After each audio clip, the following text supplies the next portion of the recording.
and welcome to the Mayors and Business Leaders Luncheon.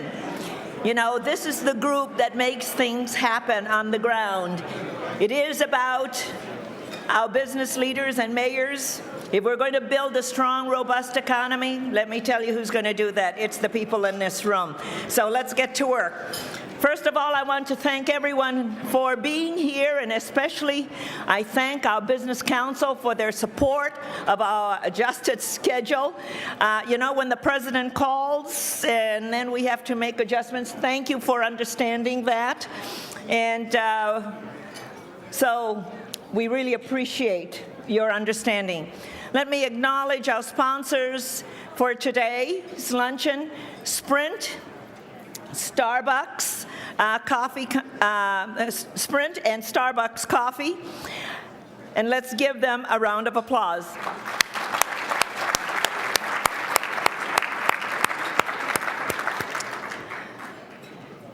It is my great pleasure and honor to call on our past president, Mayor Joe Riley of Charleston, for an update on the Jefferson Award for the Public Service. Mayor Riley. Well, thank you very much, Elizabeth. My fellow colleagues, ladies and gentlemen, very quickly, 30-some years ago, I met Sam Beard working in his role with the National Development Council. And in that role, Sam Beard has worked with 7 U.S. presidents, and the National Development Council has been the third largest user for cities and communities of new market tax credits in our country. But Sam has done something else even more important. And about 35 years ago, he and Jacqueline Kennedy Onassis came up with the idea of creating what they call the Nobel Prize for Service, which became the Jefferson Awards. And they have recognized people, very famous people, and people that we've never heard of over these ensuing years for service to their community and to our country and to the world. A number of years ago, Sam recognized the value of this being brought to scale at the local level and for our kids.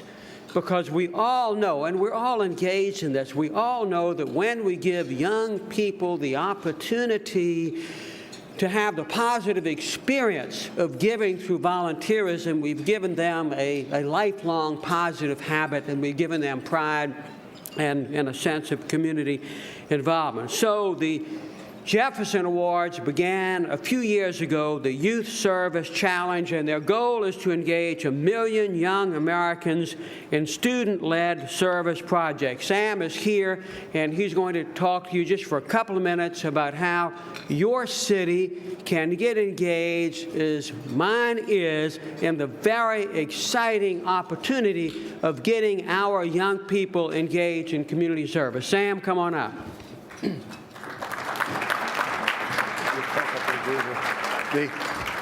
Anytime you get a ringing endorsement from Joe Riley, I get goosebumps. He's one of the great mayors of all time. Please give him a round of applause. Tom Cochran has always been great, and Tom, you're a fancy dresser. We keep seeing that in the videos, and very nicely, thanks to you. We went to Las Vegas, and the United States Conference of Mayors created a formal partnership with the Jeffs Awards, which we deeply appreciate. As Joe said, we're now really focusing on kids. Let's teach kids to be leaders. Let's pass the tradition of volunteering on to the next generation. And our goal is let's get 1 million kids into student-led service activities. What we're doing is kids are passionate about end hunger, so we do that. Kids are passionate about save the environment. We do that. Kids are, and all of us are less passionate of being well and healthy, but we should all care about that. So in effect, what we're saying is follow the passion of kids, work in these 3 areas, and let's get 1 million kids involved. I am so grateful. We came with Joe and with Tom to Oklahoma City, and we've been here the last 2 days. Give yourselves a round of applause. We have signed up over 100 mayors to participate in the Youth Service Challenge. Now, I don't know whether Anise Parker is here, but she is the star.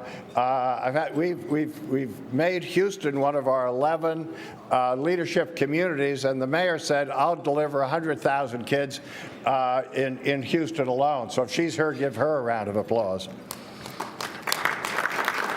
Now, what are we asking you to do? And then I'm going to get out of here. Fundamentally, what we want you to do in your city, we love mayors. You are the symbolic leader of the future.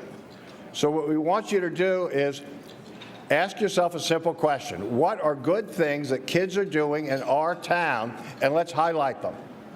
And between mid-March and mid-April, where Global Youth Service Day, which we helped to create with the Conference of Mayors, will occur, the answer is please make it a press event. Find outstanding kids in schools. Find outstanding kids in faith-based organizations. Find outstanding kids in nonprofits. Bring them to City Hall. We will provide you with Jeff's Award pins, replica of the seal of the United States, and certificates signed by Harry Reid and Mitch McConnell and Whoopi Goldberg, just to make it interesting. And then we're asking each mayor, if they will, to be a prize. You go out and do service with the media with an outstanding kid-led project in your town. We're delighted to be here, and thank you very much.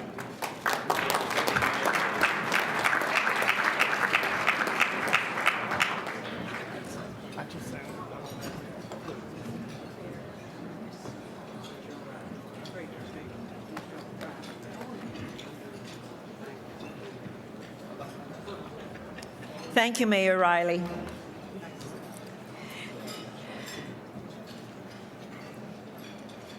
Mayors and business leaders, our staff at the U.S. Conference of Mayors really pull out many rabbits out of the hat to make this a great conference for all of us. They work very hard to make sure that things look so seamless for us behind the scenes, especially when there are so many things happening and many adjustments meeting a lot of people's agendas and what they need and what we need from them. So I want to first thank Tom Cochran. Thank you, Tom, and our staff, and Ed Summers and our staff for everything. It's been a great conference. But Tom, I want to ask you to come up. Tom is our CEO and Executive Director of the U.S. Conference of Mayors. Just come to the podium and give us a few remarks. Tom?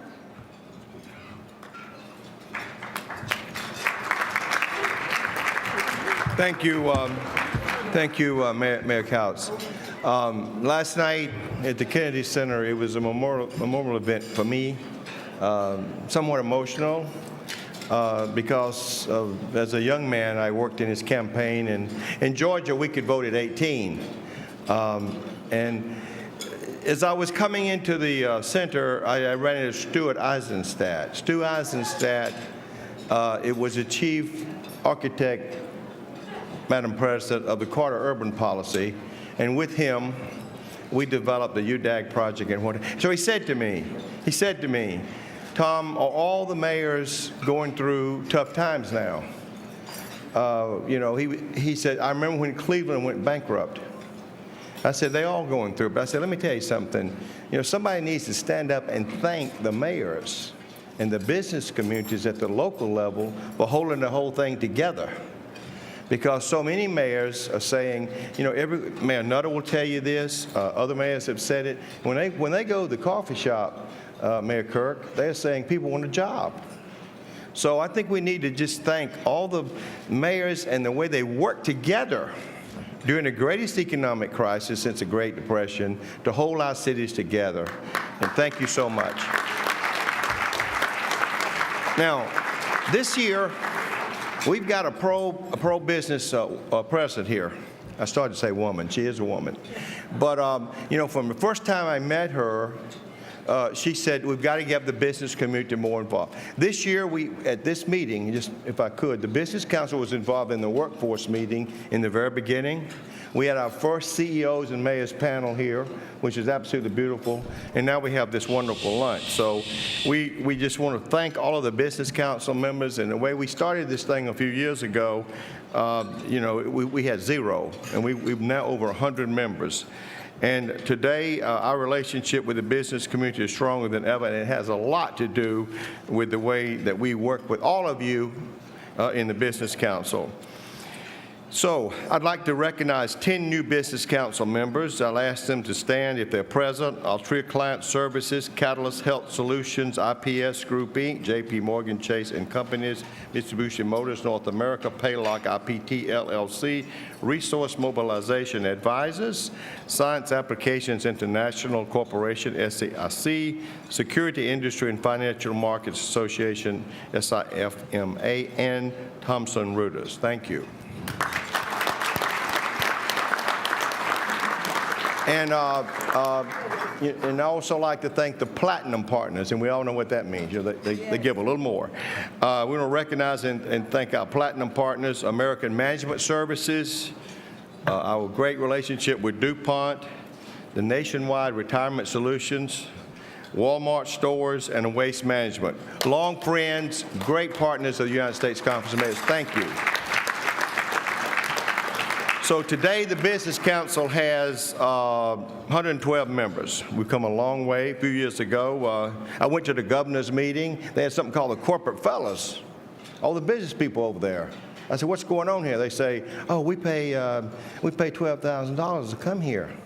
And so I said to myself, hey, you know, they're coming, and you know, when you give, you're part of it. So we started it with 10, and I think it's up to 12, 15,000 now. I want to thank Jerry Powell over here. Stand up. Thank her. And Judy Reed. We have a 2-person staff on the Business Council. Thank you so much. Let's continue to go forward, and we're going to need you more than ever as we have a new Congress who they're going to come after some of our programs. When they tried to abolish the CDBG program under Bush II, you came with us. You were with us at the press conferences. We're going to need you more than ever because we need to continue to convince the Congress and the people here in Washington that these funds they don't stay in City Hall. They go out. They go out and multiply to make our city stronger, more jobs. I want to thank the steering committee. This is a group of people that dedicate a lot of time. Thank the steering committee for their continued service. I'd like them to stand and be recognized at this time. Dion Braddock, David Cobb, John Granby, Dan Gillison, Rick Kruger, Donovan Pepper, Tom Phillips, Preston Reed, Mike Taylor, Walter White, Eric Wilson, Kim Winston, Ann Yan, and immediate past president Lucinda Crabtree. Thank you so much. Thank you so much. Let's continue. Thank you, Tom. Now, let me call on our steering committee co-chair, who will also introduce the sponsor representative for their companies. Our first co-chair is Dan Gillison, National Director at Sprint. Dan?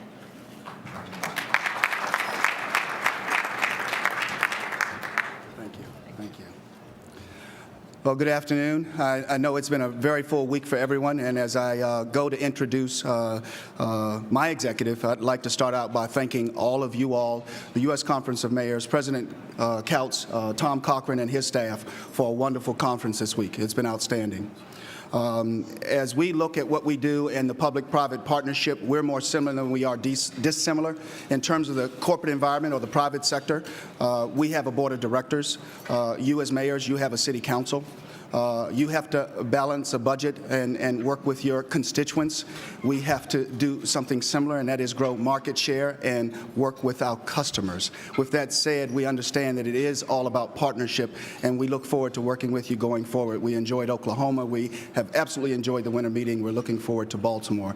And now to the introduction of my executive, Kim Green Kerr. Kim is the Regional Vice President for Sprint Midwest. She has over 18 years of experience in sales management and leadership. I want to stay on that word leadership very quickly to say what we recognize in our organization, as you do in your communities, is it is all about leadership. It's very much about what Mayor Daley said as he received his award, that you as mayors have to look very forward and with vision and think forward, and you also have to have imagination. This is an executive that thinks forward, is visionary, and thinks thinks ahead quite a bit. She runs an organization that is responsible for about $1.4 billion worth of business and does an outstanding job for us. She is a graduate of the University of Southern Mississippi, and she is also a graduate of the McDonough School of Business, Georgetown University Sales and Management Program. And I'd like to introduce to you now Kim Green-Kerr.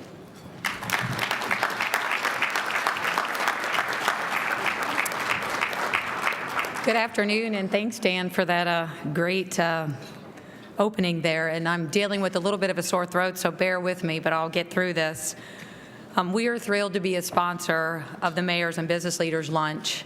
And as Dan said, the private-public partnership, we consider that very important. I know it's been a very busy week here in Washington. From what I hear, the Chinese president came to town. Then you started your winter meeting, and I heard you had a great breakfast this morning at the White House. But one of the things that was very prominent on the news this week, and I'm not sure if you saw it, was the lady that fell into the fountain while she was texting at the mall. Did any of you see that? Well, my first thought when I saw it was it had to have been a teenager, but it turned out to be a 49-year-old woman. It very well could have been me. Thank God it wasn't. Thankfully, she wasn't hurt. Very embarrassed, yes. But it reminded me of all that Sprint is doing around distracted driving initiatives and our history there. Now, granted, we do not have a Don't Text and Walk initiative, but maybe we should, because I hear that she has an attorney now. But on a serious note, last year we sponsored Oprah's No Phone Zone Day, and since 2009 we've partnered with DoSomething.org on safe driving campaigns, so it's very top of mind for us. And I say this because you think of us as a telecommunications company, and yes, we have wireline and wireless voice and data and a myriad of iconic products out there, but we're so much more, and this will be evidenced by today's Private-Public Partnership Award that we'll receive later on. But we are very dedicated to corporate social responsibility and sustainability, and these are not buzzwords at our companies. We live and practice this every day. I know many of you are concerned with making your communities greener, as an example. And did you know that Sprint was ranked number 6 on Newsweek magazine's second annual green rating, which honors the country's greenest companies? It was the highest ranking for a telecom provider. I know many of you have had meetings around this week discussing jobs and unemployment and the budget deficits, and many of the residents in your communities are hurting. And even though the majority of Americans, probably 90%, have cell phones, there's still that 9 or 10% that don't. And what do you do about them? And what do you do when prospective employers are trying to reach them? Well, we have created a service for low-income Americans called Assurance Wireless. It's in 19 states and the District of Columbia, and we're going to expand that program to 50 states. There are countless examples that I could probably cite of our involvement of private-public partnership, even when it comes to recycling phones. But I'll stick with those two for now. But what I would say is we've had a long history, 15 years and more, of this private-public partnership, and we are certainly dedicated to ongoing partnerships. So enjoy your lunch today, and we are glad again to be a co-sponsor. Thank you for your time.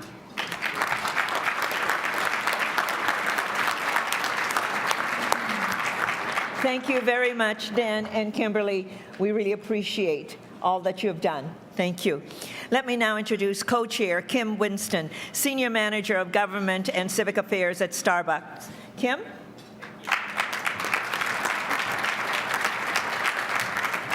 Mayor, you said Kimberly, and I looked over at her, and there's 2 Kimberlys on the dais today. Well, Mayor Couts and distinguished guests, I'm Kim Winston, co-chair of the Business Council Steering Committee and also Senior Manager of Government Affairs for Starbucks Coffee Company. I want to begin my brief remarks by first thanking Mayor Couts for her leadership and your strong support of the Mayor's Business Council. You've demonstrated on countless occasions through the CEO Roundtable and other activities that you are truly committed to business, and we thank you. I also want to thank, absolutely. I want to thank my co-chair, Dan Gillison. I want to thank Dan for his support, guidance, leadership, and importantly, friendship. As a new steering committee co-chair, Dan, you've took me under your wings. You've taught me the ropes, along with many others in the audience, and I just want to thank you for being a friend. as well as a partner. Also, I just want to say that we appreciate all of the U.S. Conference of Mayors members, and we especially thank Mayor Daley for his vision and leadership in bringing the Business Council to fruition. As a person affiliated with this council for the past 3 years, under 3 employers, I have personally witnessed the evolution and growth of this section, and we're really pleased to be a partner. I also want to acknowledge Tom Cochran, Jerry Powell, and Judy Reed, and the entire USCM staff who worked tirelessly on behalf of the Business Council.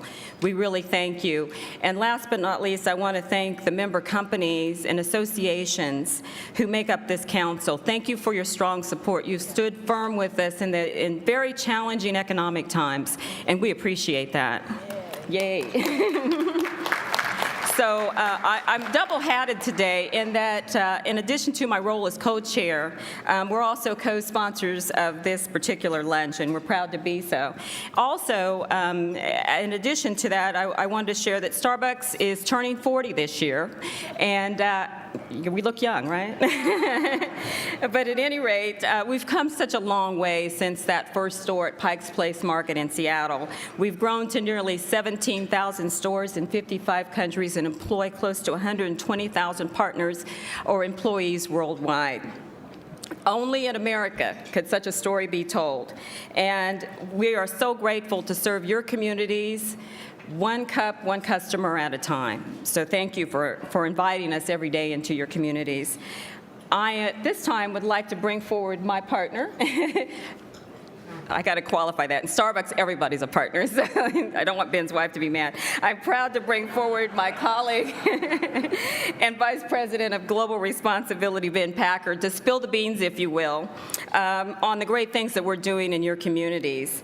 And Ben is a tenured partner with Starbucks. He oversees our environmental stewardship, ethical sourcing, and other social responsibility functions. Prior to assuming the vice presidency role, Ben led our environmental affairs team, and he was one of the key architects in developing the first FDA-approved post-consumer fiber cup. So without further ado, Ben.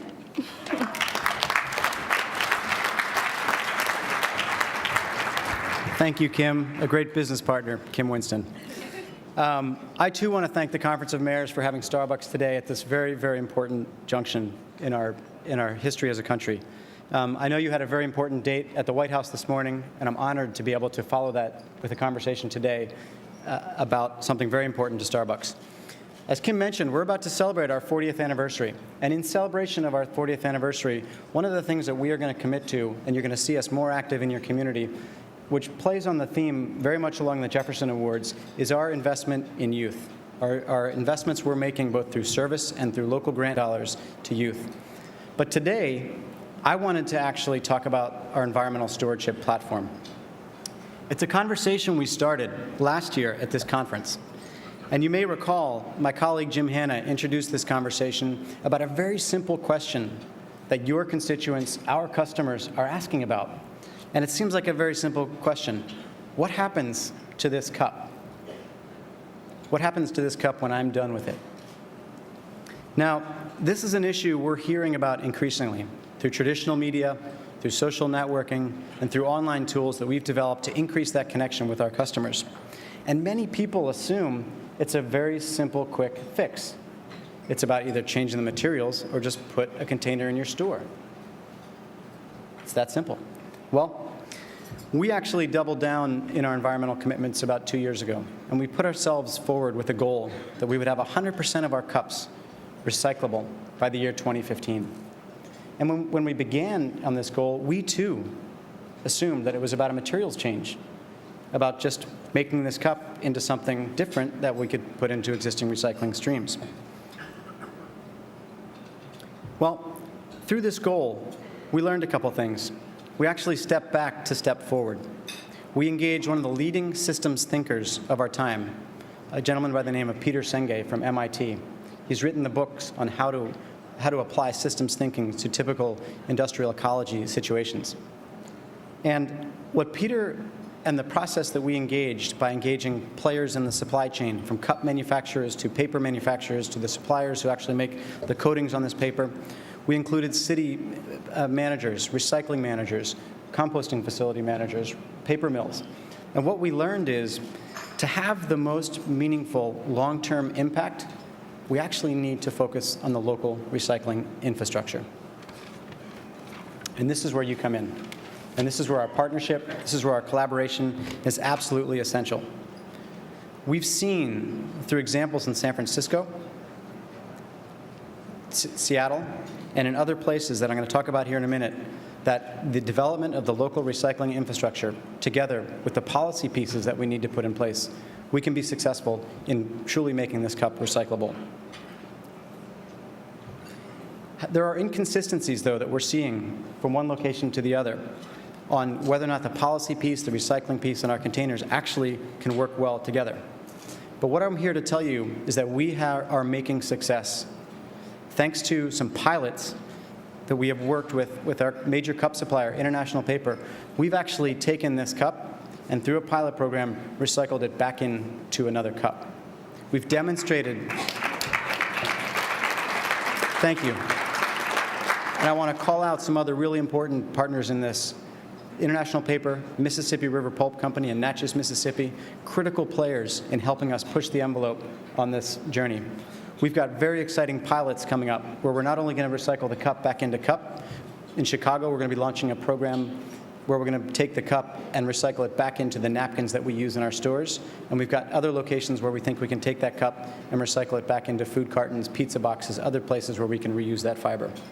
So we are making progress. There are additional pilots in the program, and we're very excited about this. But the critical piece in all of this is the partnership that we need to have with you. We are very excited to not only be able to drive this through Starbucks stores, but the partnership on the local policy side is absolutely critical to us. So we urge you to take a hard look at your local recycling programs, and together we think we can have a significant impact. We encourage you to engage with your colleagues here today who have done so.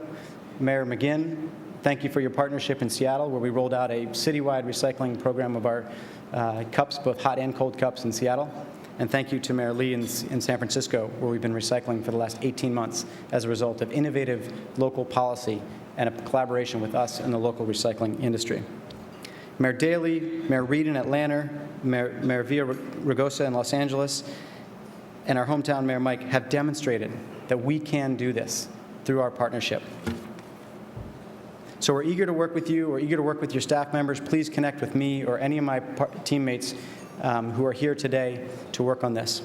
Thank you to the U.S. Conference of Mayors for your engagement on this issue. We look forward to working with this in the future. Thank you.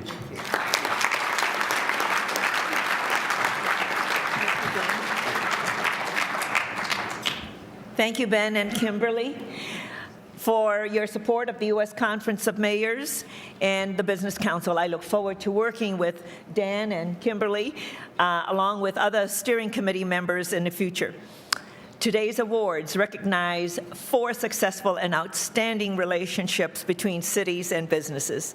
Now, let's begin with the Outstanding Achievement Awards. Our first award goes to Linebarger, Gogan, Blair, and Sampson LLP and the city of Port Arthur, Texas, for their Turning Disaster into Development, Port Arthur's recovery following Hurricane Ike. In 2008, Port Arthur was in the midst of an economic downturn. Then Hurricane Ike struck, turning many homes and commercial buildings into vacant lots and abandoned structures. Mayor Dolores Bobby Prince, using an idea from Clayton Mayfield of Linebarger, Gogan, Blair, and Sampson to use the property tax code to acquire abandoned and dilapidated properties, had a vision to revitalize Port Arthur. The mayor and Mr. Mayfield created an incubator area for redevelopment by identifying properties to purchase subject to tax sales. To date, using a neighborhood stabilization plan grant, 254 properties have been purchased. 8 homes are now under construction, and other lots are being marketed for residential and commercial development. Port Arthur is poised for a much brighter future with a sense of hope and opportunity for the first time in several years. And accepting the award is Mayor Dolores Bobby Prince and Clayton Mayfield, Managing Director at Linebarger, Gauguin, and Blair and Sampson, LLP. Well. So we have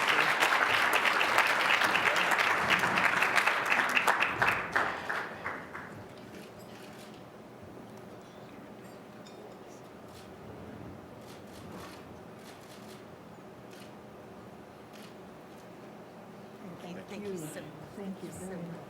Thank you. Our next winners are Nehemiah Corporation of America and the City of Sacramento for the Township 9 project. T9 is a 65-acre site, urban-scale, mixed-use, transit-oriented master plan neighborhood. It was developed by Capital Station 65 LLC and its managing member, NCRF Holdings, a subsidiary of Nehemiah Corporation of America. The city secured $30 million from the California Department of Housing and Community Development and worked with T9 staff to establish new urban design guidelines and ordinance involving the American River Parkway. This collaboration effort established a model for urban project development that will be utilized throughout the Sacramento region and can be replicated nationwide. T9 won top honors from the state of California and is regarded as a catalyst project. Mayor Kevin Johnson of Sacramento could not be with us today, and accepting his award, we will make sure that he will receive it.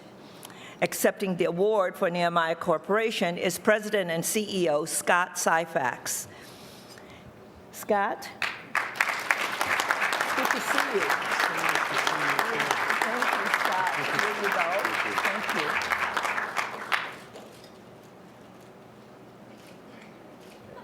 Thank you, Scott. Our next winner are Veolia Water North America and the City of Schenectady for the Schenectady, New York project. In 1991, the City of Schenectady formed a public-private partnership with Veolia Water for the operation, maintenance and management of its wastewater treatment plant and composting program. By identifying and prioritizing defects before they become dilemmas through its underground asset management program. Veolia has limited the city's exposure to costly fines, improved efficiencies, and saved the city $600,000 on a sewer cleaning project. Veolia Water is also working on a cogeneration program and drying system to reduce the plant's electrical consumption and carbon footprint. Both partners view their relationship as extremely resilient and beneficial, even as tough times have gotten worse. Mayor Stratton asked Sandra C. Sullivan, Vice President of Government and Industrial Relations, Veolia's Water North America, to accept the Public-Private Partnership Award for him. You know, Mayor Stratton is on his way with the president up to his hometown of Schenectady, and we all saw him take off with the president on the presidential helicopter and on their way to Schenectady. So congratulations to our award winners. So thank you so much to Veolia. Thank you. Yes, and we will make sure that he gets it. Thank you so much to Veolia. Yes. No, we have to Yes. look at the camera. Oh, come in. Oh, This- look. yeah. Yes.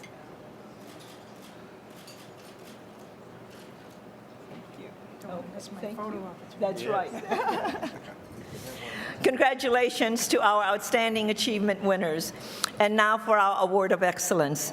The Award of Excellence this year goes to Sprint Nextel and the City of Chicago for their project entitled SMART, Communications Broadband Adoption Program.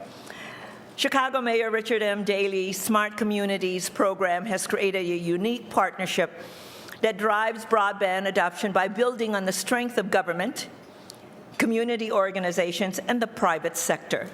The City of Chicago, with support from the Federal Broadband Technology Opportunities Program, provides funding for computers and other hardware and software tools, eliminating some of the costliest barriers to home internet use.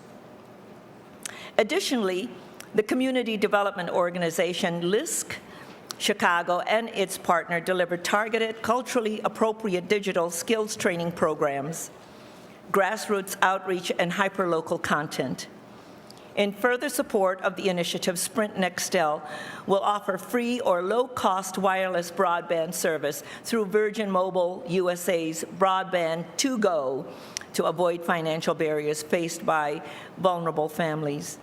The pilot partnership program has 3 phases. In Phase 1, nearly 60 youth from 5 underserved Chicago neighborhoods participate in the year's inaugural digital Youth Summer Jobs program. In Phase 2, more than 1,200 residents at 6 Family Net Center and 100 small businesses will receive netbook computers loaded with links to local online content, with Sprint Nextel offering both groups reduced prices for 3G and 4G wireless broadband services. In Phase 3, nearly 270,000 Smart Communities residents will benefit through the Sprint Nextel partnership and will have access to new affordable broadband options. With the City of Chicago and its partners assuming the customer acquisition cost, Sprint Nextel is able to offer its service at the lower price required to connect with a previously unseen, underserved market of residents and businesses. Accepting the award from Mayor Daley is Jason DeHaan, Commissioner, Chief Information Officer, Department of Innovation and Technology, and Kimberly Green Kerr, Regional Vice President of Sprint Nextel's Midwest region. This goes to the City of Chicago. Yes, and this goes to Sprint Nextel. Okay.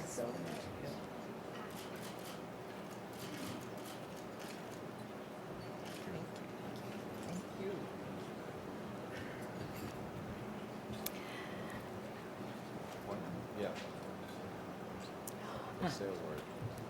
Please. Kimberly, you want to say a word? Sure. I'm back again, and again, this is another great example of the private-public partnership. We understand that there's this whole initiative around the digital divide, and those individuals in all of our communities across the United States that don't have access to internet, and part of it is a financial barrier, but the other part of it is just awareness and the education component of that and what the internet could do for them. So we are committed to this partnership. Certainly it's a great model in the City of Chicago, and we'd like to replicate that as well. So thank you very much.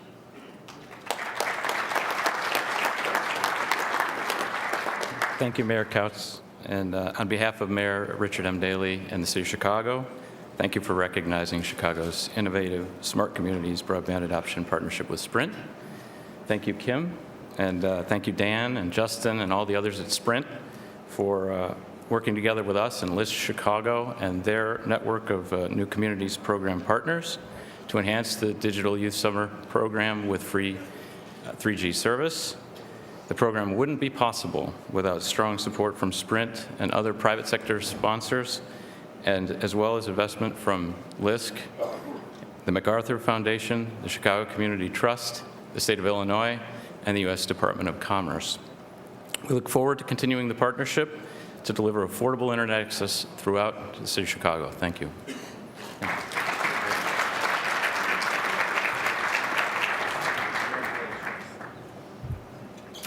Thank you, and congratulations to all of our winners. I'm now pleased to introduce to you Ambassador Ron Kirk, the United States Trade Representative. As mayor of Dallas from 1995 to 2001, Ambassador Kirk was a strong member of this organization, including heading our Committee on Economic Policy. As U.S. Trade Representative, he looks at trade as a job-creating pillar of the economic recovery for our nation. Mr. Ambassador, we appreciate your focus on job creation, as well as on trade policies that assist small and medium-sized businesses. Please join me in welcoming our good friend and supporter, Ambassador Ron Kirk.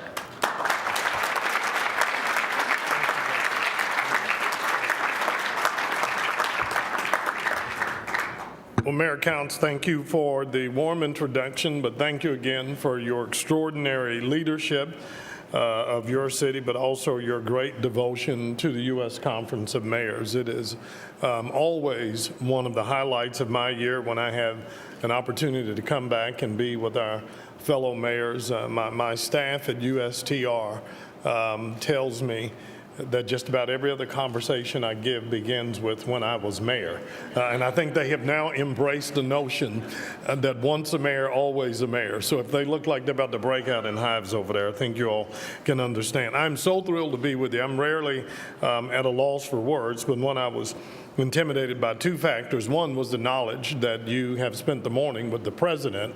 I can't imagine there's much more that I can add that would illuminate on any subject that he spoke with you about. But secondly, normally when I speak to a group, I spend most of the night worrying about what I'm going to say.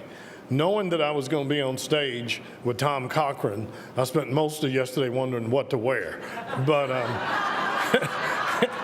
and I've got to tell you, for me, this is kind of the way I dress. I don't know what effect you new mayors are having on Tom. This is downright dowdy for him. So maybe he's mellowing a little bit. You got to know we love Tom. Tom has done yeoman's work on behalf of the nation's mayors for decades and is one of the most respected voices for urban development, for the partnership between mayors and business, which is why we have this extraordinary business council, but also in helping those of us at the federal level to always be mindful that the boots that are on the ground, creating the jobs, leading the path for economic development, often find their way to City Hall and the nation's mayors. And so, Tom, we appreciate everything that you have done and that you continue to do, and we look forward to working with you. It's great to see so many of you. You know, I have to acknowledge my mayor, Tom Leffert, who was with you this morning but has made a decision not to run again, and for any other mayors for whom this may be their final formal meeting as a member of the Conference of Mayors, we thank you for your extraordinary service as well. I was joking with your president about the candor of your conversation with our president, our nation's president this morning, just the tough times that we're in. And I very much echo and share Tom's sentiment about the extraordinary work and leadership that mayors have had to assume over the last 24 months to hold our cities together and indeed hold our country together. And I told Betsy, it's a sad reality of our business. I was never smarter than when my city had money. I was a pretty damn good mayor, but you know, all of a sudden the public thinks we've lost our minds when times get tough. But you know, and I know that it is this partnership between those of us we hope at the federal level and you that can help keep America growing and help keep America strong. And that's what this president has been trying to do. And we've understood from the very beginning that having a strong partnership and a strong investment in our cities and our states would be critical to helping America overcome this recent economic tsunami. From the recent tax cut package to our very earliest investments in the Recovery Act, the Obama administration has helped put our economy back on the path to greater prosperity, and we've done it by focusing on the local level.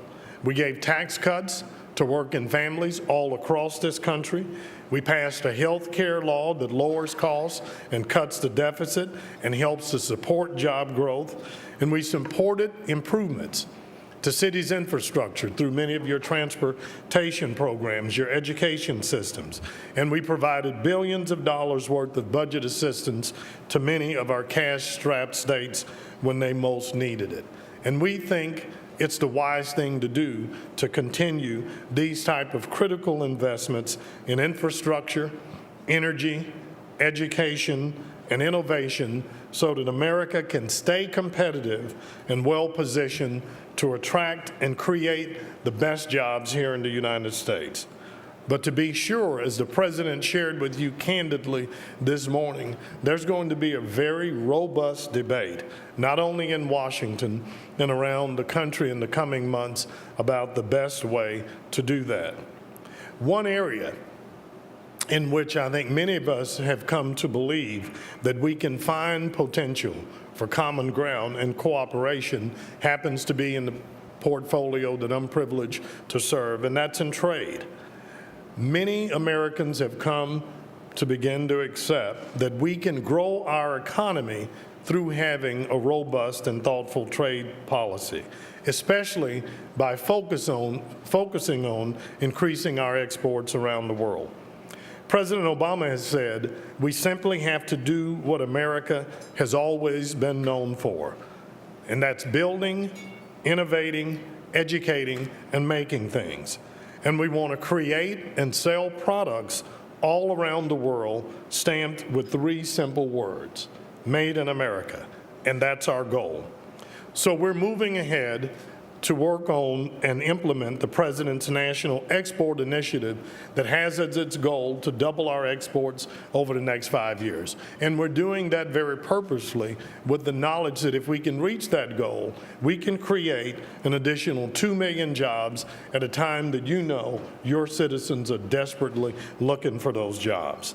Now, as part of the President's National Export Initiative, I'm privileged to serve on the President's Export Promotion Cabinet along with other senior officials that have portfolios that affect trade.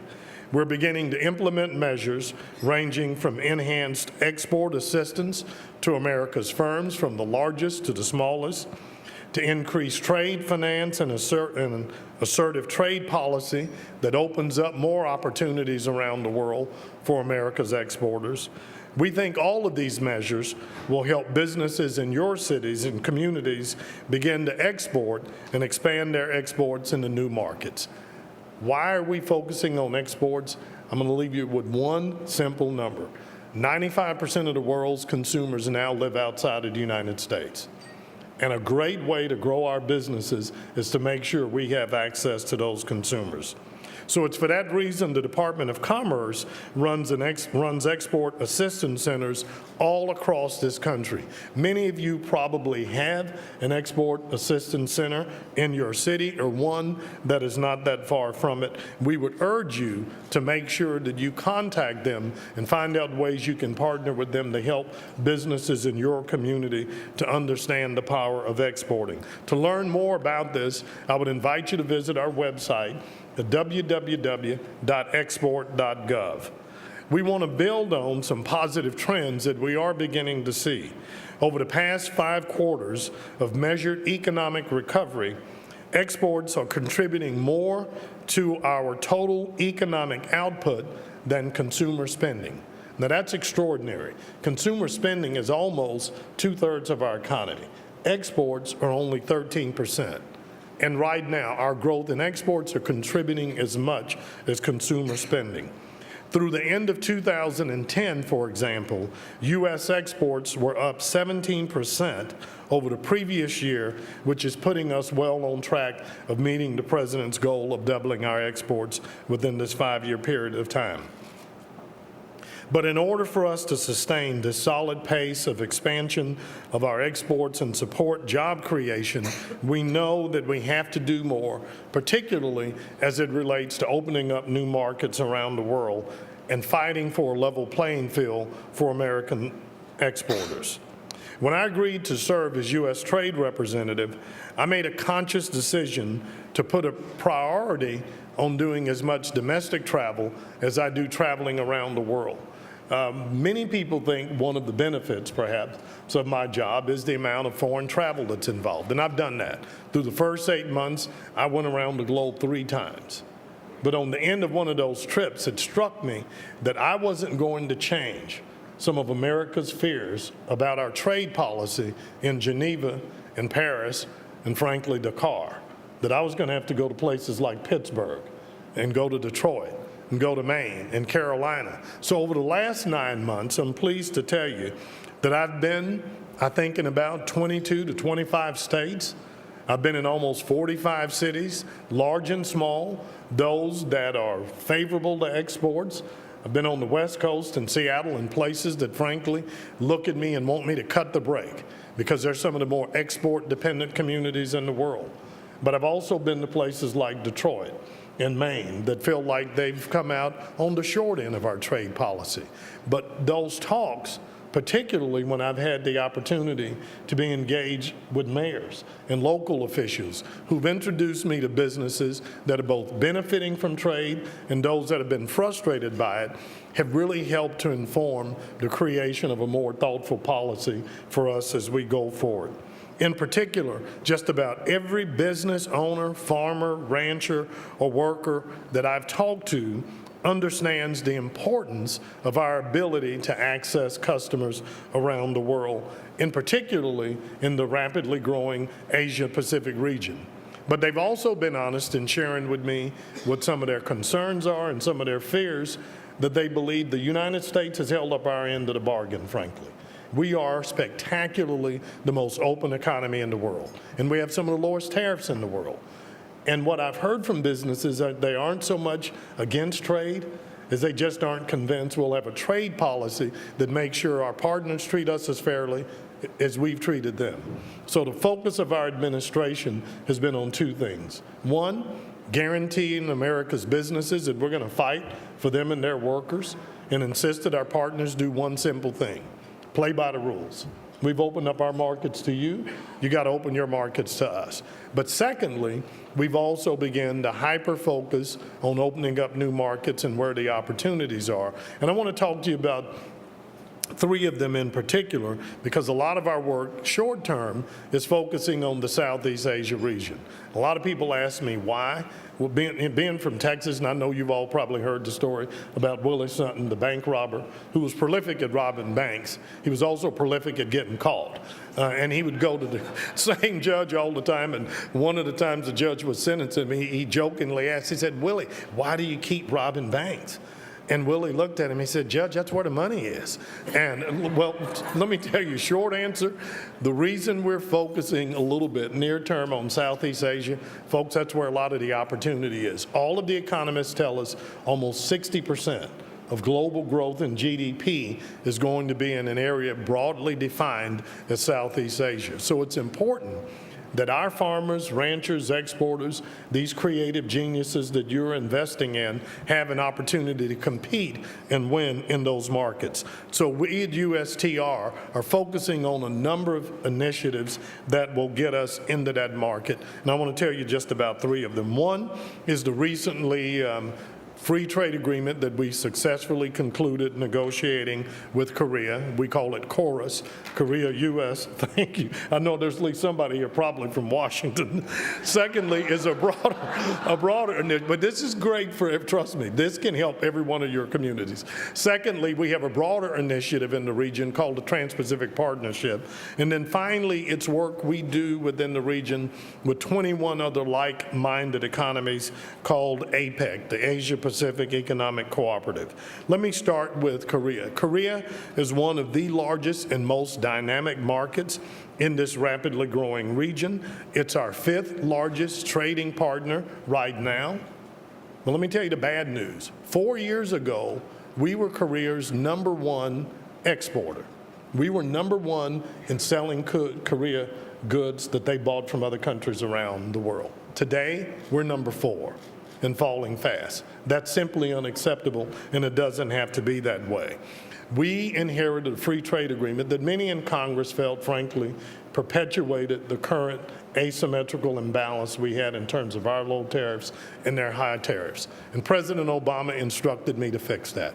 And particularly, we focused on real disparities in access to their automotive market and their market to ours. I don't think I have to tell any of you how many cars our children buy with nameplates that other than those are made in Detroit. You know, that's okay. That's consumer choice. But what we find unacceptable is when other countries don't give their families the same choices we had. So we worked to remedy that, and fortunately, we were able to do so in a way that for the first time, at least in my lifetime of watching trade policy, we have a balanced trade agreement that not only is being applauded by the U.S. Chamber and the National Association of Manufacturers and the American farm and ranch industries that typically support trade, but for the first time, the United Auto Workers and United Food and Commercial Workers and Ford. And we've got great bipartisan support because we all realize this can help us by selling more to the Korea market, create jobs here. This is a great opportunity, not just for automotive makers, but frankly for all of our manufacturing interests. Manufactured goods represent almost 80% of what we sell to Korea. Their tariffs are going to come down dramatically. Most will be done away with over the next 5 years. So whether you are from a big manufacturing state or a small entrepreneurial state, we think this will have great value to businesses in your community. Secondly, Korea is one of our strongest agricultural markets. And last year, parenthetically, we're pleased our agricultural exports reached their highest level in history. And in agriculture, we win because we are spectacularly the most prolific agricultural society in the world. And you know we can't consume all that we produce. Agriculture is more dependent on trade than any other industry in America because we have to have find markets for them. Agriculture will be a big win under this agreement. And finally, we address the growing reality that more and more Americans work in the service sector. In fact, 80% of Americans now work in the service market. Korea has almost a $500 billion service economy. This will be a strong opportunity for them as well. Let me move on and talk a little bit about what we're doing in the Trans-Pacific Partnership. This is an opportunity for us with a bigger footprint to create and help draft the architecture for what we think can be the highest standard, most aspirational, broad-based regional trade agreement of the 21st century and a model for America's trade going forward. We are working with a group of like-minded countries, 8 other countries, Australia, Brunei, Chile, Malaysia, New Zealand, Peru, Singapore, and Vietnam. And the goal is to begin to craft what we hope will be the most broadly liberalizing trade agreement with the strongest labor, environment, intellectual property rights provisions of any trade agreement that's ever been negotiated. And then hopefully that becomes the architecture for trade in this dynamic Southeast Asia region of which I spoke. We've had 5 rounds already. We are moving at an extraordinarily fast pace because our goal is to see if we can't be substantially complete by the time President Obama hosts a meeting of those 21 members of the APEC community in Honolulu later this fall. We're talking about liberalizing opportunities in new technologies and emerging business sectors, and especially beginning to focus on the needs of how we can better incorporate small to medium-sized businesses in our trade policy. Finally, I want to talk just a little bit about our hosting of the Asia-Pacific Economic Cooperative Forum. This is the broad framework of those 21 member economies that I spoke that reside within the Southeast Asia region.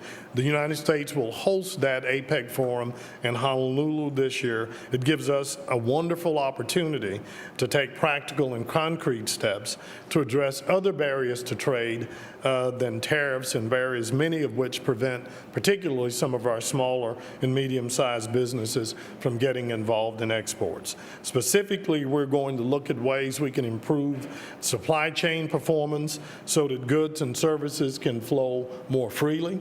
And what we're trying to do is simply just reduce the cost of doing business across the region for businesses large and small. To learn more about any of these initiatives, again, I would invite you to visit our website at ustr.gov. I'd also like to say just a few minutes about our other work. These are 3 of the initiatives we're working on in the short term, but we're looking at every venue, every configuration that you can imagine to support the president's #1 objective. That's to get this economy going by using our trade policy to help create jobs. The biggest opportunity we have is a stalled 10-year agreement in the World Trade Organization called the Doha Development Round. It would be the most ambitious, globally trade liberalizing trade agreement out there, but the United States has almost single-handedly insisted that if we're going to do this, we're going to do it right. And if we're going to do it, it has to have an ambitious and balanced market access opening, not only to help the poorest countries in the world lift themselves up, but frankly, we think no three economies have benefited more from trade liberalization over the last 10 years than China, India, and Brazil, and we think that's a good thing.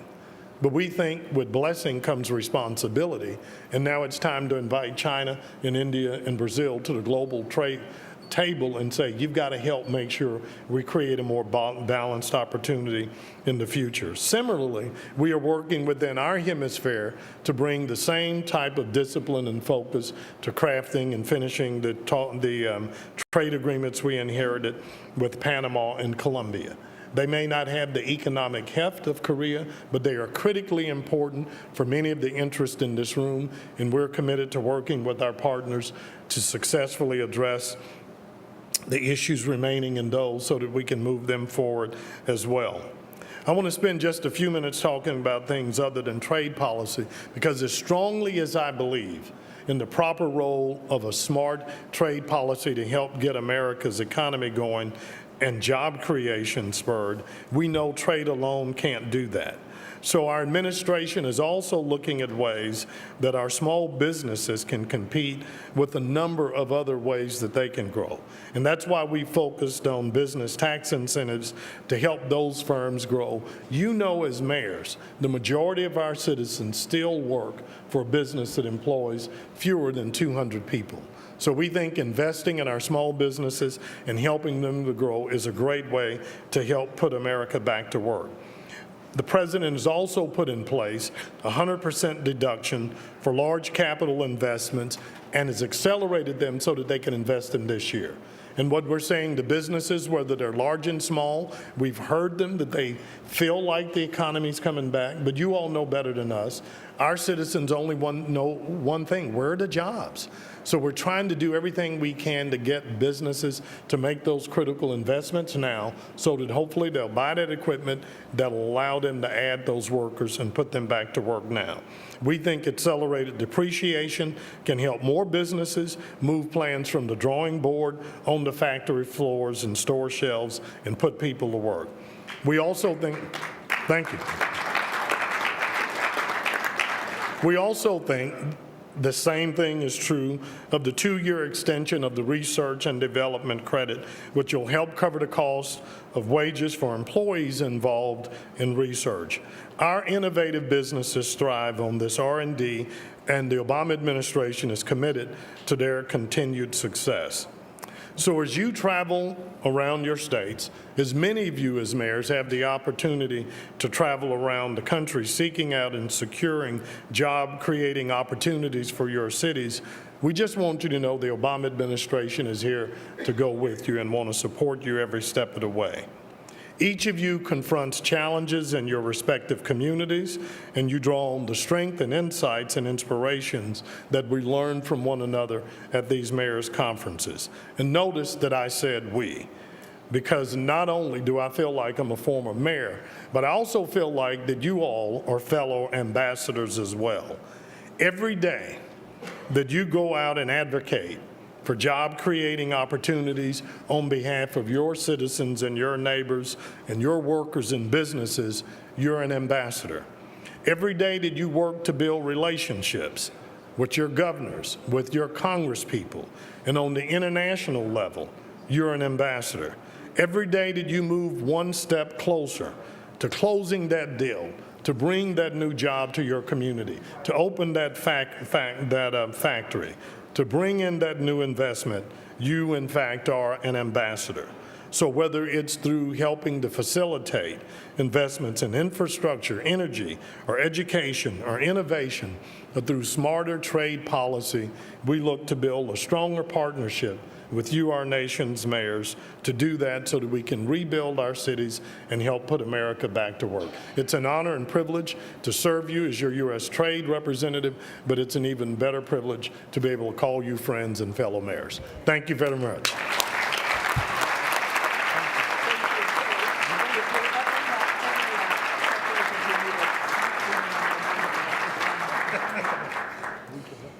Thank you.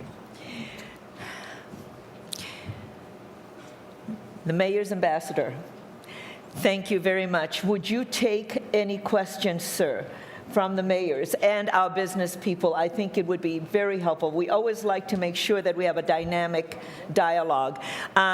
We have, Mayor, and a microphone is coming. Thank you. Thank you, Madam President. Thank you, Representative Kirk, for all the hard work you're doing. I think you're doing a fantastic job. But I just wanted to ask you if you wouldn't mind working with our other partners, and that's in the Treasury Department, to, on one hand, you're doing all these fantastic things, but on the other hand, I think they're coming down a little bit too hard on banks, local banks that are strangling businesses from having access to capital. I mean, they're going in there. Every time I talk to a banker, they're telling me they have to go back from lunch real quick because their auditors are at the bank. And they're not loaning money. They have money to lend, but they have so many requirements that it's just stifling banks. I mean, it's stifling banks that in turn can't lend to businesses. And so I think on one hand, I was just going to see if you could somehow let the president know to have the Treasury kind of. Yeah.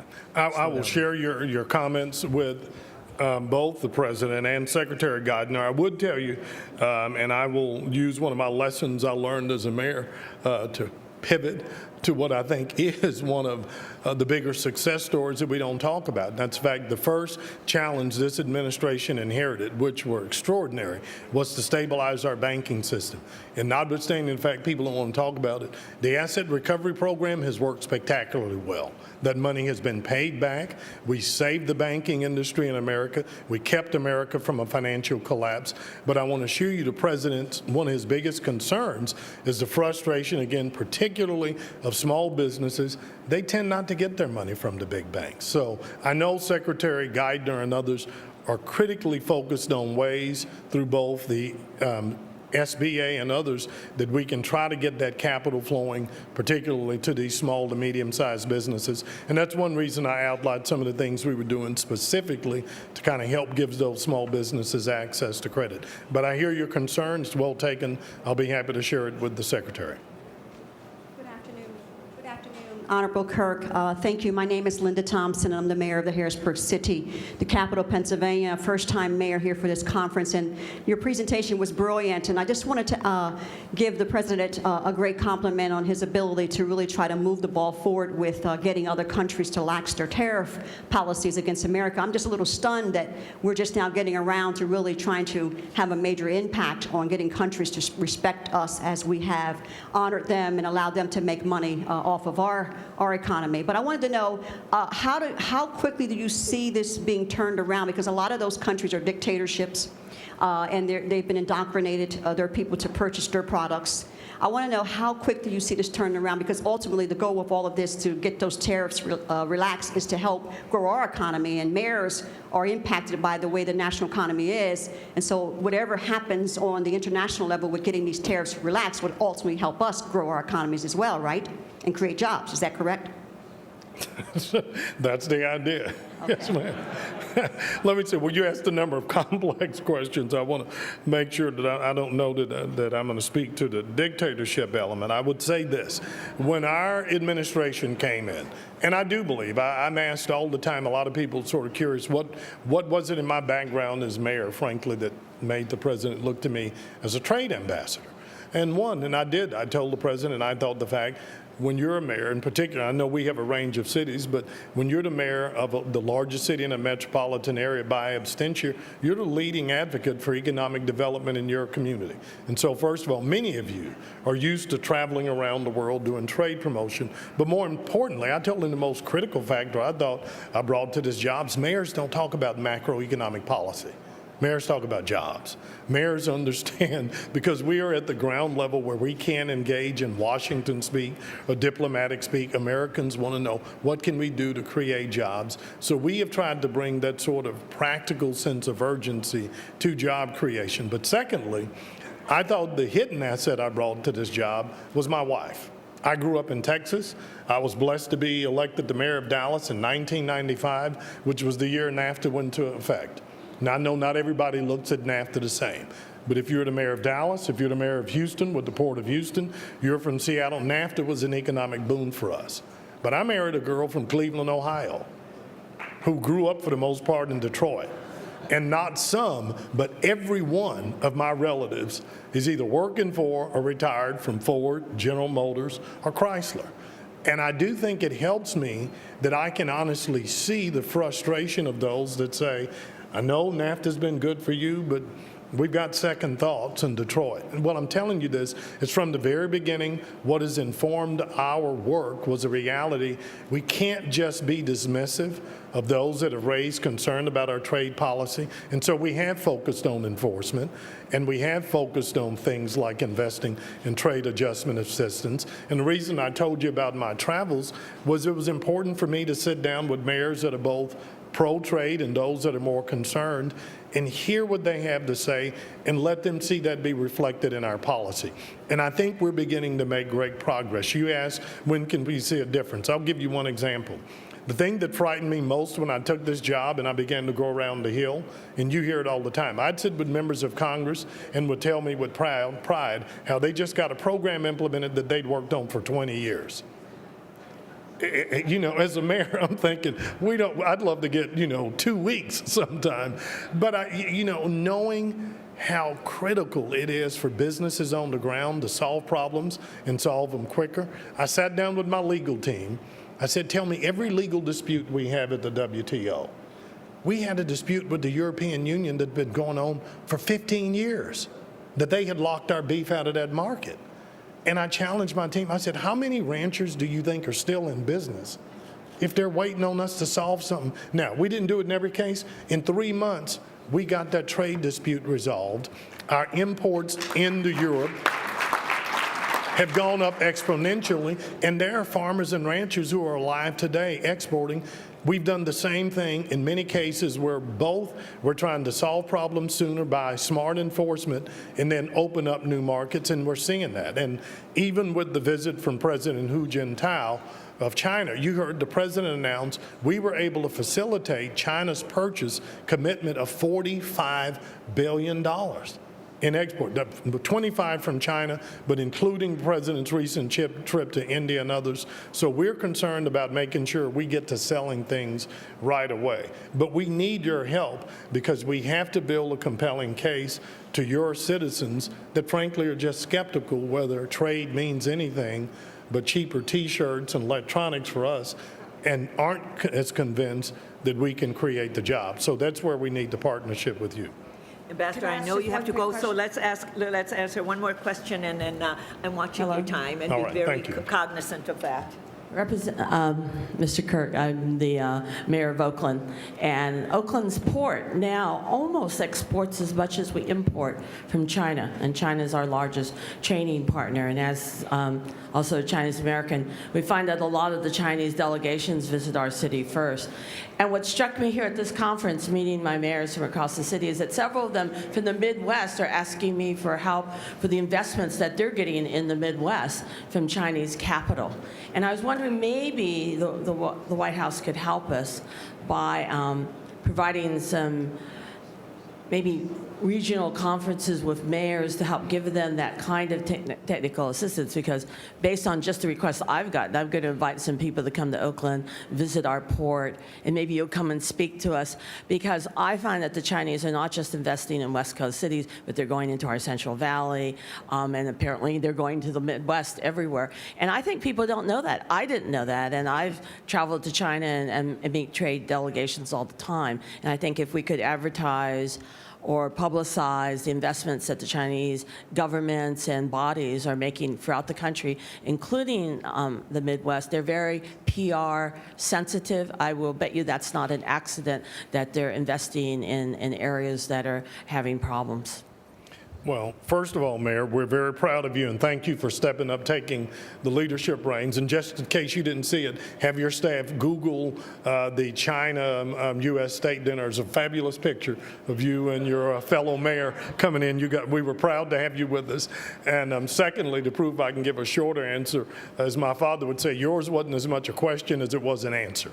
So, one, we very much want to partner with mayors for the reason we are partnering with the Department of Commerce, the Export-Import Bank, the SBA, and we, at the invitation of a number of your mayors and governors, have done exactly what you've said. I think I don't want to get too far ahead of us, we're looking to do a similar forum. We're going to be in, I think, Minneapolis in February. We would be happy to do that. To shorten it up, just let any of you want to learn more, invite us to do one of these with you. You can either go on the export.gov or the USTR website.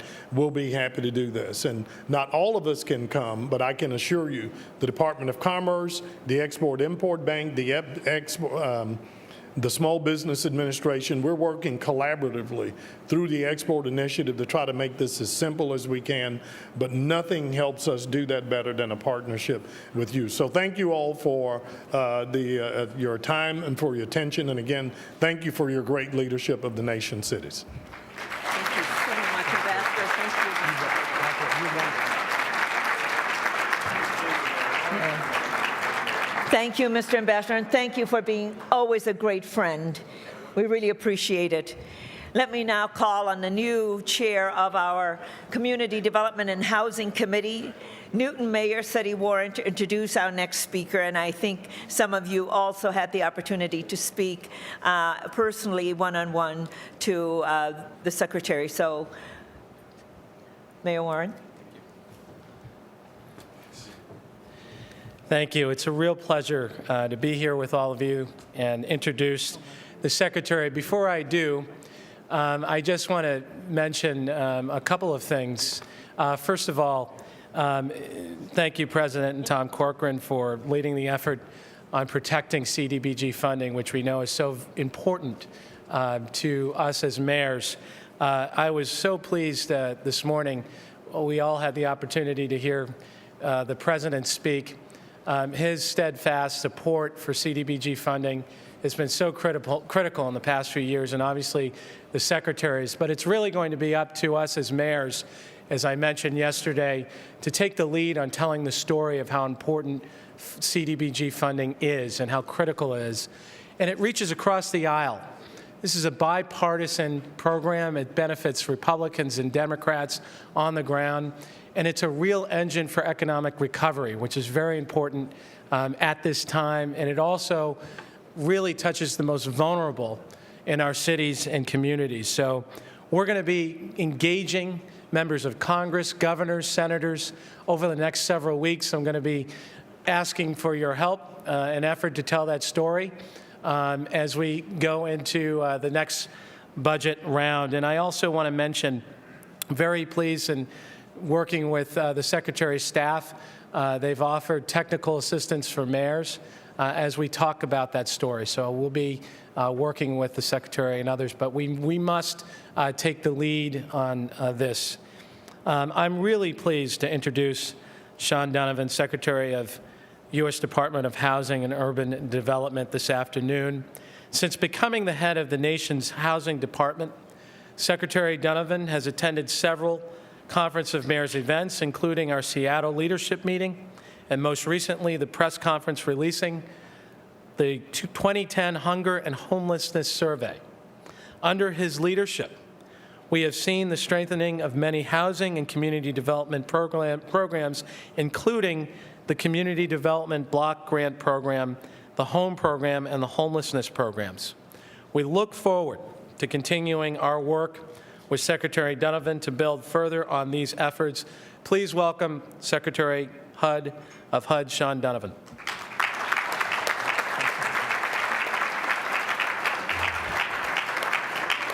Thank you.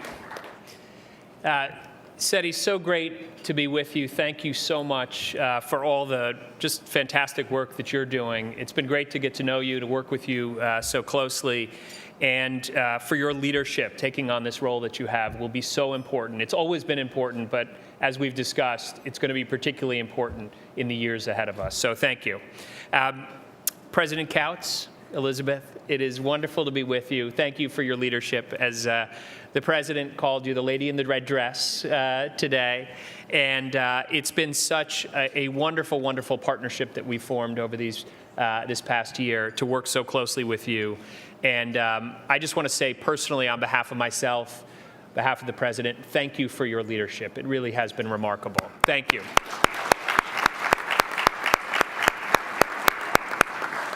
It is such a great honor to be back with all of you. In fact, it's almost 2 years to the day that I came in the midst of the transition about to have the inauguration, literally the day before, to join you at the National Building Museum.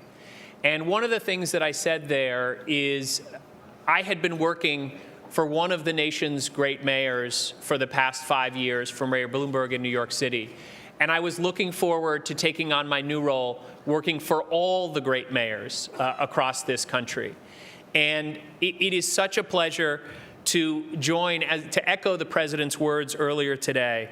The men and women across this country who lead our nation's cities, who understand the importance of putting aside our differences to solve real problems on the ground that make a difference in people's lives. He quoted a number of mayors. I often like to quote Fiorello LaGuardia, a great mayor of my city, who said there's no Republican or Democratic way to take out the trash. Maybe he should have said clean up the snow, given the recent experiences in New York City. But I will tell you, my commitment to what you do in local government stands true. In fact, I'm wearing today my cufflinks that are New York City manhole covers from the sewer system in New York City that remind me that what I do every day is to serve all of you, to work with you, to help you deliver the desperately needed services and to make your cities work each and every day. So wonderful to be with you. And I want to talk today about the partnerships and tools that we've been developing to make sure that you can do exactly that. But let me say a few words before I start on that about where we are in this moment in the economy. The President said this morning that we have seen a difficult 2 years. We've seen it around the country, but again, you are the closest. You are the people, as he said, that your constituents will find. Not me, not the governors, not the President himself, but you. You're the ones that they will find. And what we have experienced these last 2 years has been nothing short of the consequences of the greatest financial meltdown that this country has experienced since the Great Depression. Just 2 years ago, and I think we too often forget how far we've come, 753,000 jobs were lost each month in the first quarter that the President came into office. 22 straight months of job declines, 30 straight months of home price declines. And so we took the dramatic and urgently needed steps that we needed to at that time to keep families in their homes, to keep our housing market afloat, and to provide the critical assistance that you all needed through the Recovery Act. To date, nearly 4 million American families have had their mortgages modified to be able to stay in their homes, more than twice as many foreclosures as we've seen in that time. we have stopped the slide in home prices, and most important of all, we've stopped the slide in job losses. In fact, every single month of last year, we saw private sector job growth. In total, over 1 million jobs in 2010. But I also don't need to tell you that we still have a ways to go on this recovery. Just as the President said this morning, we need to accelerate that job recovery. That is our job number one. That's why this bipartisan tax package that was signed into law just a few weeks ago is so critically important. 159 million Americans will get a tax cut worth $1,000 to the typical family making $50,000 a year. 12 million families will benefit from a $1,000 child tax credit. 8 million students and their families will benefit from a yearly $2,500 tuition tax credit to make college more affordable. And 6.5 million families, which include 15 million children, will benefit from an expanded earned income tax credit. Now, the Council of Economic Advisors estimates that just the full year extension of emergency unemployment benefits will create 600,000 jobs this year. In what anyone expected, with a relatively weak hand to play and an enormous amount of pressure, we were able to deliver a package that was focused on high-impact, job-creating tax cuts that will have real repercussions for our national economy broadly, but also particularly for our housing market and our construction industry, which has traditionally been such important pieces of our economic recoveries.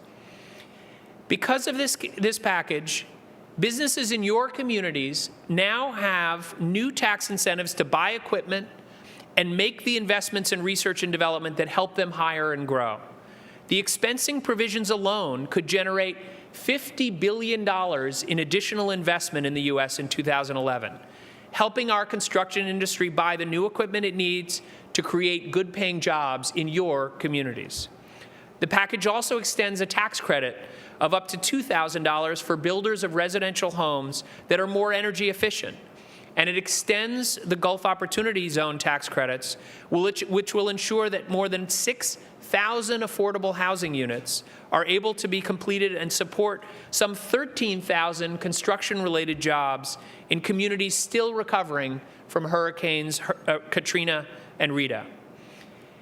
And most importantly, these responsible temporary measures will not add to the long-term deficit at all. Because of them, independent experts now expect another 1.5 million jobs more will be created in 2011, lifting our economy and our communities alike. And I'll never forget, on the day that the tax cut passed, I was walking through the White House and ran into Gene Sperling just leaving the ceremony to celebrate the passage. He said, you know, there aren't many days when you could say you got something done that day that will raise the growth of the entire American economy by a full percentage point next year. Think about that, 1.5 million jobs. Independent economists across the political spectrum are expecting this year because of that tax cut package. So remarkably important for all of us in the work that we're doing to create jobs in our communities. Of course, you have been hard at work helping our economy and our communities recover throughout these entire 2 years. And many of the tools that you've been using were provided through the Recovery Act. And I want to particularly thank all of you for the remarkable, remarkable work you've done in getting that Recovery Act funding to work in your communities. Indeed, one of the reasons that we provided almost 3/4 of our $13.6 billion in HUD recovery funds directly to localities is because we believe you best understood the needs of your communities and you knew how to ensure that these dollars quickly got to the people and the neighborhoods that needed them most. And you have delivered beyond even our high expectations. With your leadership, think about this. HUD's recovery programs have already completed renovation, not started, not underway, but completed renovation of 358,000 homes around this country. 358,000 homes. Give yourselves a round of applause for that work. And these homes, the renovations, the additional homes that you've helped to build are to green standards and with energy efficiency improvements that save money for residents, save money for owners, and save money for the taxpayers, because they typically pay back our investment, whether it's in public housing or in other affordable housing. They pay back our original investment typically in 3 to 5 years through lower utility costs. With funds from the Homeless Prevention and Rapid Rehousing Program, you have helped us prevent or end homelessness for more than 750,000 people. 750,000 people are housed today that might otherwise have been homeless had it not been for the Homeless Prevention and Rapid Rehousing Program. And what's more, as you reported last year, HPRP is, as you said in your report, fundamentally changing the way communities respond to homelessness. Mayor Villaraigosa and I had a chance to do the release this year of the Hunger and Homelessness Report. And that progress is not only occurring in central cities, but also in suburban and rural places, which is so critical because we've seen an increase of family homelessness in suburban and rural areas of over 30% in recent years. Most important of all, our Recovery Act programs have been creating hundreds of thousands of jobs. In fact, in the third quarter of last year alone, when most people thought the effect of the Recovery Act would be declining, just in the third quarter, you created 27,000 jobs with HUD programs from the Recovery Act. None of this would have been possible without your leadership. And I want to congratulate each and every one of you on obligating 100% of our Recovery Act funds a full month ahead of schedule, putting that money to work, creating jobs more quickly than anyone had expected. You also met beyond our Recovery Act funds for our Neighborhood Stabilization Program, $4 billion critical to helping renovate foreclosed and vacant homes in your communities. Despite a very tight deadline, 99% of that money was put to work on time and met the 18-month deadline that was set by Congress. Mercedes Marquez is here, our wonderful Assistant Secretary for Community Planning and Development, and I know she joins me with her team in thanking you for the remarkable work that you've done on neighborhood stabilization as well. We know that it's become an essential tool in your toolbox, helping you to rebuild not only homes, but entire communities that have been devastated by this crisis. That's why we worked so closely with Congress to provide an additional $1 billion of neighborhood stabilization funding in the Dodd-Frank Wall Street Reform Bill, and that built on an additional $2 billion that was in the Recovery Act through what we call NSP2.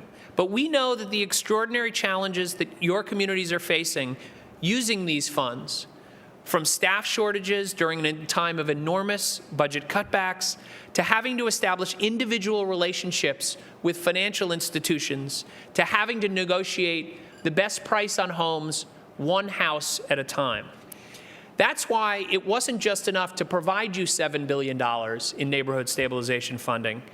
It's why we went out with private sector partners and nonprofit partners and created the First Look partnership to give you and your grantees exclusive access to foreclosed homes in your communities for 2 weeks before anyone else could bid on them, and to allow you to get discounted prices that would help you to stretch those dollars even further. Because of this, in total, we expect neighborhood stabilization to be able to reach more than 100,000 homes around this country. That's, if you look at the areas that we've targeted, it's a huge impact. We estimate that about 20% of all the foreclosures in the neighborhoods targeted by neighborhood stabilization can be purchased or renovated with the funding that we've provided. And because we've been able to set up this First Look partnership, 188 communities around the country have been able to save over $26 million, an average discount of about 13% over the market price of those properties coming to foreclosure. So this has been a tremendous partnership. With NSP 2 projects continuing to get underway, with Neighborhood Stabilization 3, or NSP $3, hitting the ground in March, and with the fragile but growing stability that we have in the housing market, we expect a big jump in the impact that First Look has and in the number of homes that you can acquire in 2011. Of course, at the same time that these tools are helping to repair our economy, we face an uncertain budget situation for the foreseeable future. And I heard your sighs, your chuckles this morning when the President talked about this. And we need to work together to be closer partners than we've even become over the past 2 years as we face the difficult budget ahead of us. I mentioned earlier that you've done a remarkable job with our recovery funds. You're creating jobs and homes and opportunities in your communities. And one of the things that has been most important is the CDBG funding that was provided during the Recovery Act. In fact, 300 mayors around this country, 300 U.S. Conference of Mayors members, have already drawn down and spent every single dollar that they had in CDBG funds that were received through the Recovery Act. And dozens more of you are about to reach that threshold. And I want to say very personally, having led the Housing Department in New York City, I know how critical the CDBG and home funds are to you and the work that you do on the ground. And I know that this has been a primary focus. You heard the President talk about it this morning. I also want you to know that I was the largest user of the home program in the country, in New York City, and that we will be reaching a remarkable milestone in the history of the home program. Its 20th anniversary, and we will reach right about that time it having built or renovated its millionth home in this country, a remarkable record of achievement for the home program. In fact, when you take my experience and Mercedes Marquez's experience, we had the first and the third largest CDBG programs in the country. And so we know you don't have to tell us the importance that CDBG has to you and your communities, how those dollars can leverage the critical resources you need to build economic infrastructure and to help your communities thrive. Still, while President Obama hasn't even released his 2012 budget proposal, some are suggesting that we cut $100 billion this year in 2011 from domestic programs. Now, let me be clear. This administration is serious about reining in our budget deficits, and you'll see that in the President's budget. He told you so this morning. There will be tough decisions that need to be made. But we are absolutely committed to making the strategic investments we need to ensure the economic future of this country. And CDBG is one of those critical investments. It is a critical catalyst.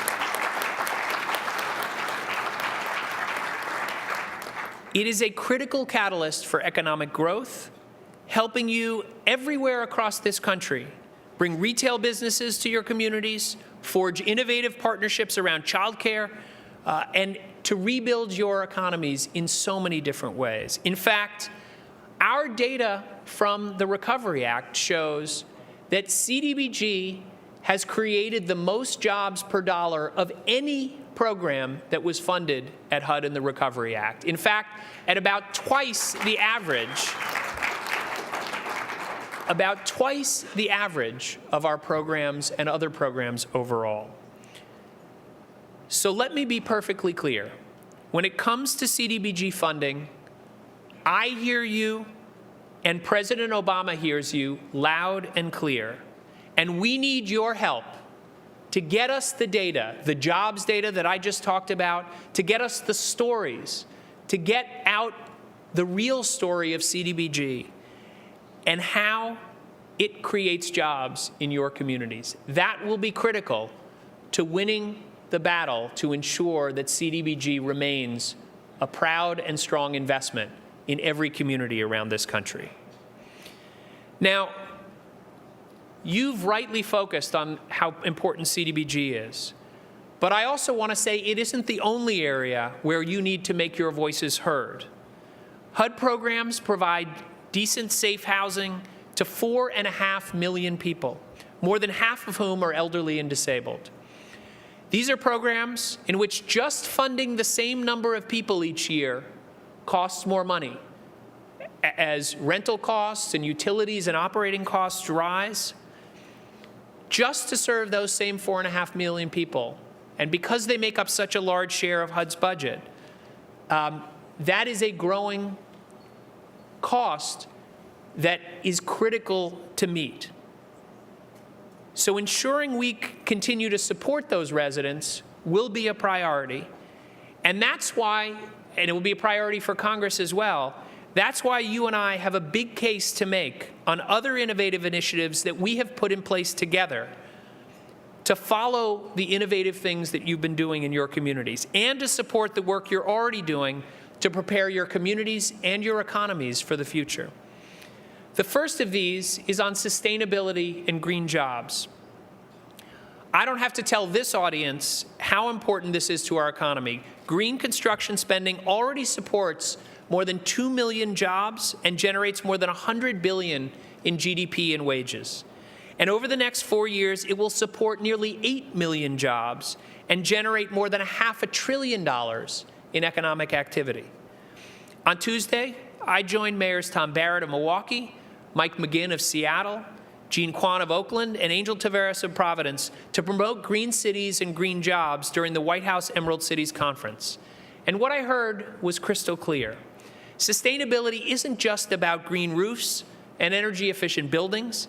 It's also about where those buildings are located with respect to transportation and the rest of how we build our communities. In short, America must find a way to connect housing to jobs. Today, think about this, for every dollar the average American family earns, they now spend 52 cents on housing and transportation combined. They have become American families' two biggest expenses by far. That's why this past October, I was so proud to announce $140 million in HUD funding to support local and regional sustainable communities initiatives in over 100 of your communities around the country. Demand for our 2 new Sustainable Communities Grant programs was remarkable, exceeded our wildest expectations. 78 million Americans live in the 45 regions that won that competition. But still, we were only able to fund a quarter of the applications that we received. For our Community Challenge Grant program, which we administered jointly with the Department of Transportation, the funds awarded by HUD and DOT will leverage over $50 million in additional state, local, and private funding. These grants represent the most significant federal investment in planning in generations. Planning our communities smarter means parents will spend less time driving and more time with their children. More families will live in safe, stable communities near good schools and jobs. More kids in your communities will be healthy and fit. And more businesses will have access to the capital and the talent that they need to grow and prosper. Indeed, one of the things that is so critical about these investments is that regions who embrace sustainable communities will have a built-in competitive edge in attracting jobs and private investment. Of course, the grants we provided weren't just about central cities. More than half of applicants came from small towns and rural regions. And winners included rural counties in Central Florida, Appalachian communities in Western North Carolina, and Native American tribes in Washington State and South Dakota. And this commitment extends to rural America with the $25 million Rural Innovation Fund, which supports larger-scale innovative approaches to addressing unique rural issues, including community poverty and concentrated housing distress, and bolstering our capacity to really change the game in rural America. One of the things that's so important is that we don't take the old federal one-size-fits-all approach. You know better than anyone that the needs in your communities vary dramatically. And it's so important as we think about the threats that we may have to this Sustainable Communities agenda going forward, is that this is not about the federal government telling you or creating an unfunded mandate for you. This is about us supporting the vision you have for your community, rural, urban, or suburban. This is a critical tool, and I was so pleased this morning as I spent time with many of you at the White House to hear how excited you are, from Macon, Georgia, to Salt Lake City, Utah, and so many other places, so excited about this Sustainable Communities agenda. It is long past time that the federal government understood that we need to speak with one voice on housing and transportation policy. And finally, we're beginning to help us continue that momentum that we've built. Another area where we have to make our case is transforming our public housing. I talked with many of you earlier this morning about the enormous challenges you feel in creating mixed use, mixed income communities, in being innovative with public housing. And despite that enormous desire and need in your communities, our rules, a half-century old, prevent you from doing what you need to do in your communities.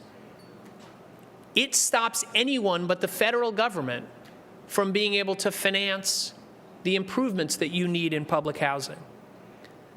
But these rules haven't just stood in the way of building better housing. My own experience in New York, trying to bring grocery stores to public housing, trying to bring schools and the services, was like banging my head against a wall far too often because of the barriers that we put in place. And so our Transforming Rental Assistance proposal would change that by providing you the power and the tools to bring in private financing, to bring in home and CDBG dollars, to bring in low-income housing tax credits, and to create the kind of vitality and market discipline we've seen elsewhere in the affordable housing sector. And you know this isn't just theory because you've seen it. I talked to Mayor Anthony Fox from Charlotte this morning, who lives in a Hope 6 redevelopment. You've seen the remarkable transformation that Hope 6 has been able to provide in so many communities around the country. But let's be honest, we're not going to transform public housing with a half dozen grants a year. We have to change the system more broadly. Otherwise, with the status quo, we're going to keep losing public housing, 10,000 units of public housing each year. In fact, during the time that I'm talking to you today, we'll lose another unit of public housing because there is a need for $20 to $30 billion of capital in public housing around this country. We think our Transforming Rental Assistance initiative could bring over $25 billion of private capital into public housing. Most importantly of all, it would create 300,000 construction jobs around this country, renovating public housing, building the communities that you know your cities need. And I want to say that this is one of the most important bipartisan issues that we could have. HUD Secretary Jack Kemp, who created Hope 6, Senator Kit Bond, who championed it for decades, knew that. And we now have legislation that was introduced by Keith Ellison of Minnesota, the Rental Housing and Revitalization Act, that would bring that kind of transformation to all public housing. And we need your support. You know the results it can have on the ground. We need you to make your voices heard. Lastly, let me say that there is no greater opportunity for bipartisanship and for getting real results than on the issue of homelessness. When I was housing commissioner in New York City, Mayor Bloomberg and I worked with a Republican governor.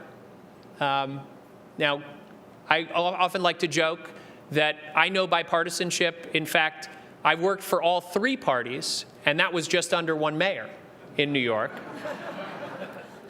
We worked closely with George Pataki to enter into what we called New York 3, a $1 billion investment to create 9,000 units of supportive housing for the homeless. Now, how was it we were able to get, in difficult budget times, a $1 billion investment? It was because Mayor Bloomberg, as a businessman, George Pataki, as a fiscally conservative governor, knew that this was not only the right thing to do for the homeless themselves, it was the right thing to do for the taxpayer. They knew that the real cost to the taxpayer wasn't just the cost of the housing and the services that supportive housing provided, but the real cost was the revolving door of emergency rooms, shelters, jails that would result if we didn't do anything. We've learned that it's actually more expensive to put a Band-Aid on homelessness than it is to solve it. And the Bush administration realized that as well. Thanks to its leadership, that of key members of Congress like Senator Jack Reed and Congresswoman Judy Biggert, who's just taken over as chair of our authorizing subcommittee, and countless local leaders. In the last few years, the supportive housing model has helped communities around the country reduce chronic homelessness, the people on our streets that we thought would always be homeless, by a third. In just 5 years, a one-third reduction in chronic homelessness. In fact, that progress, your work at the local level, opened the door to a federal plan that President Obama announced last year that will finish the job of ending homelessness. It's the culmination of a decade of work, and it commits the federal government, working with you, to ending chronic and veterans homelessness in 5 years and family and children's homelessness in a decade. But let's be clear, this fight wasn't started in Washington. It was started by you and your partners in communities around the country. You were the ones that said and showed that we could end homelessness. You've set out to prove it. With this plan, we are not only going to take on this fight, with the federal government supporting your work, we are going to win this fight.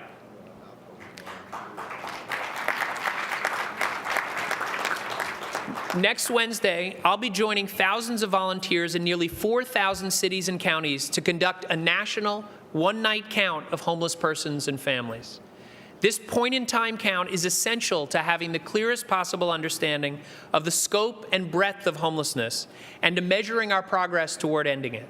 And your residents can find out more about how to volunteer at hud.gov/homelesscount.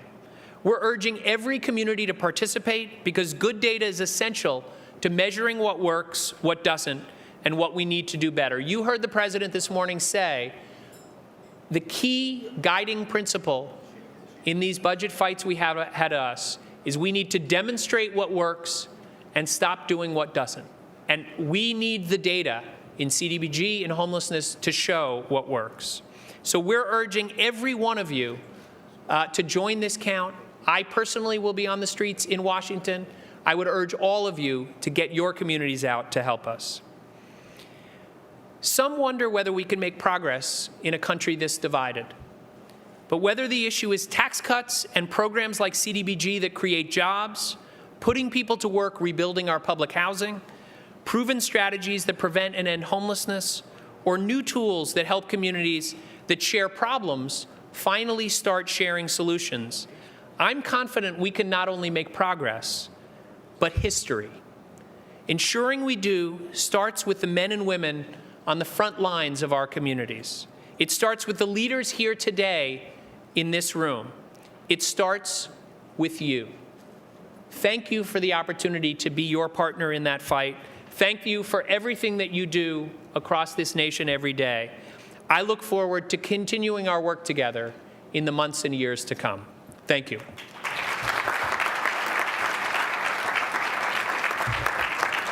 Mr. Secretary,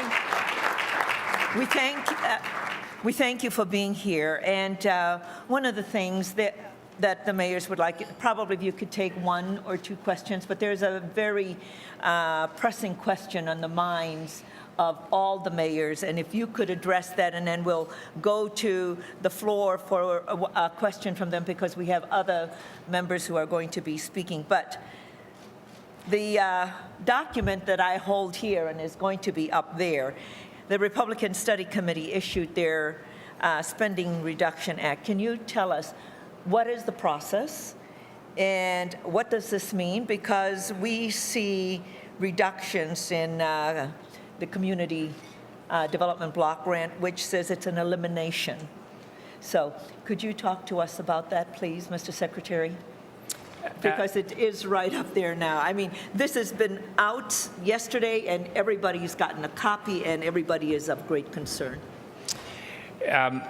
Elizabeth, thank you. And I'm glad you raised it, because we've been talking a lot about what the president's budget proposal will look like for 2012. The president spoke to you about it this morning. You have made your voices heard, and I particularly want to thank you, Mayor Warren, Congressman Frank, so many of you that stood up just yesterday to say CDBG is a critical resource. Your voices are being heard. You need to continue to make sure that they're heard, because it's not only a question about 2012. This is an immediate question about the 2011 budget. Because of the short-term continuing resolution that we got in December that ends in March, we're going to have a debate even about whether CDBG continues to be funded for the remaining 6 months of the fiscal year this year, in 2011.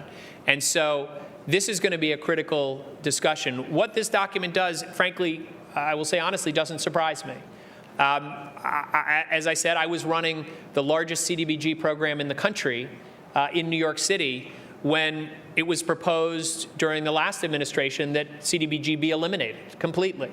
After that, there were proposed cuts of up to 2/3 of the budget. And so this is a real immediate question that we all need to work on. And again, the process here is that the current year's budget needs to be passed in March.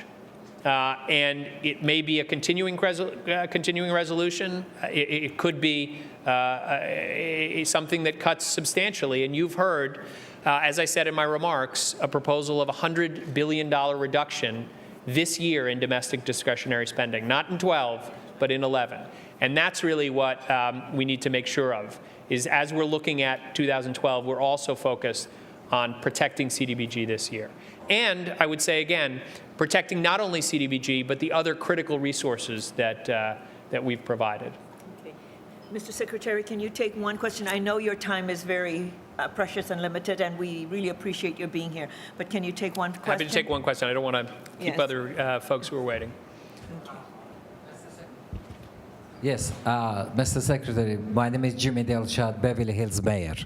You would think that Beverly Hills shouldn't have many problems, huh? We are rich and all of that, but that's not the case always. We have the same problem like any other cities, and what we have developed, something that may want to be a challenge to what you can do for the rest of the cities, is smart city initiatives. Smart city goes way beyond sustainability. We've been able to create, I started with 10 initiatives, now we are at 175, which has helped us to be a smart government. Now we have, water solving problems and home solving problems and all that. And I think I want to challenge you to create that, move up from sustainability into smart cities, smart communities, because it would really make the government smart and pay back in the long term. The paradigm has changed to smart cities. Thank you. And I want to go back to something and just maybe amplify it a bit that I said earlier. One of the sort of misperceptions, I think, about a lot of the work that we're doing on sustainability, on linking housing to transportation, but in so many other ways trying to make our communities more sustainable, is that this is a big city issue. This is an issue that, you know, the New Yorks and the Chicagos and the LAs are dealing with. That's what has been so interesting as I've traveled around the country with the president, the vice president, with Ray LaHood and Lisa Jackson. There is incredible support for this agenda of sustainability in every community, urban, rural, suburban, every geography.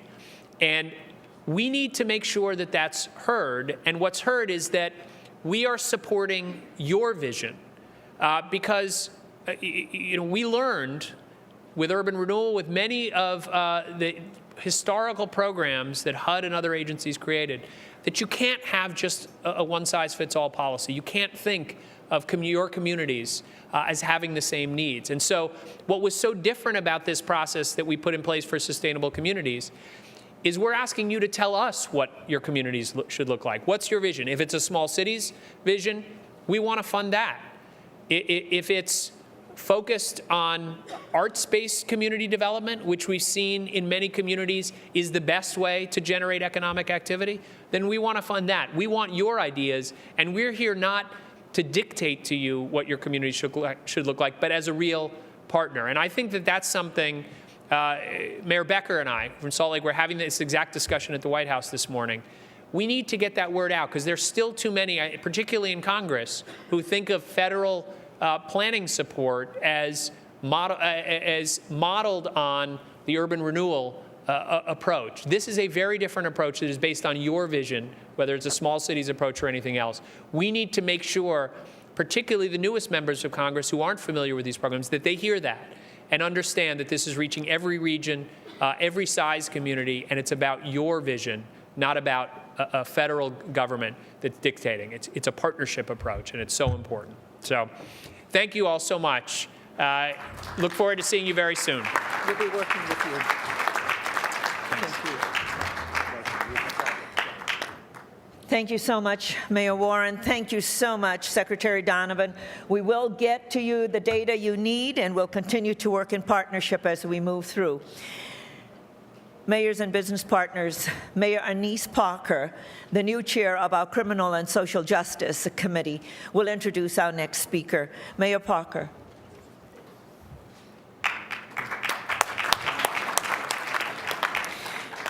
I know it's been a long program, and I appreciate everyone's patience out there. But I also know how important it is to all of us to receive the COPS grants funding, and how that program has been able to make our cities safer. It's my pleasure to introduce to you now a very good friend of our cities, the Director of the Office of Community-Oriented Policing Services at the Justice Department, Barney Malekian. Since I know that many of you have received the COPS grant funding and are familiar with it, I won't spend much time talking about that, but I will tell you that the Conference of Mayors is committed to seeing the COPS program adequately funded so that all of our cities will be able to take advantage of the vital help that it provides. Director Malekian was the police chief for the city of Pasadena for more than 13 years before assuming leadership of the COPS office just over 1 year ago. And before that, served with distinction in the Santa Monica Police Department for 23 years. He also has served as the acting fire chief and interim city manager for the city of Pasadena. I met the director shortly after taking office last year to discuss with him the fact that the city of Houston was skipped over in the first round of COPS funding. We had a really great meeting. We just introduced ourselves, and he asked me how things were going, and I said, well, I've had some challenges. The first thing I had to do was get rid of my police chief. And he had a funny look on his face, and I said, did you know my police chief? And he said, yes, friend of mine, very good friend of mine. But we went on to have a good, productive conversation, and I'm pleased to say that the City of Houston did receive COPS funding in the second round. I know that we all appreciate Director Malekian's professionalism, but more importantly, his practical experience as a former police chief and his genuine concern for all of our cities. Please welcome Director Barney Malekian.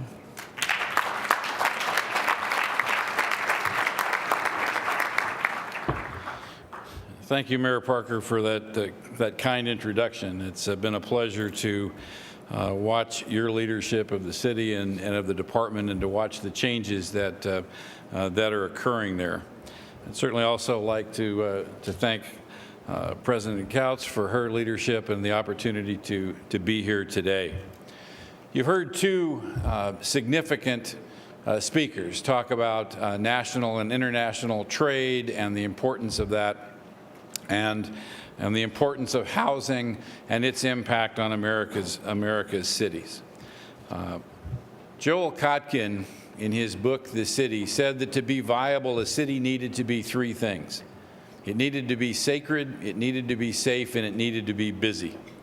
And by that he meant not sacred in the religious sense, but sacred in the sense that it conjured up a sense of place, a sense of belonging, a desire to commit. It needed to be safe in the sense that its citizens were free to go about their daily lives, not only physically safe, but safe really from even the necessity to think about whether or not their safety might be at risk. And lastly, the city needed to be busy. It needed to be economically viable. It needed to serve as an engine for the people who lived there and for the region who surrounded it. And one of the things I've come to appreciate in my time in the COPS office, my time as police chief, and in my time as city manager, is the fact that law enforcement touches each of these aspects of city. That in fact, law enforcement and your policing services, which consume a significant part of every city's general fund budget, needs to be more greatly involved in urban planning, in issues of housing, in issues of economic viability, and we at the COPS office are committed to making that happen. The notion of community policing sometimes engenders a discussion about what is it and what does it mean.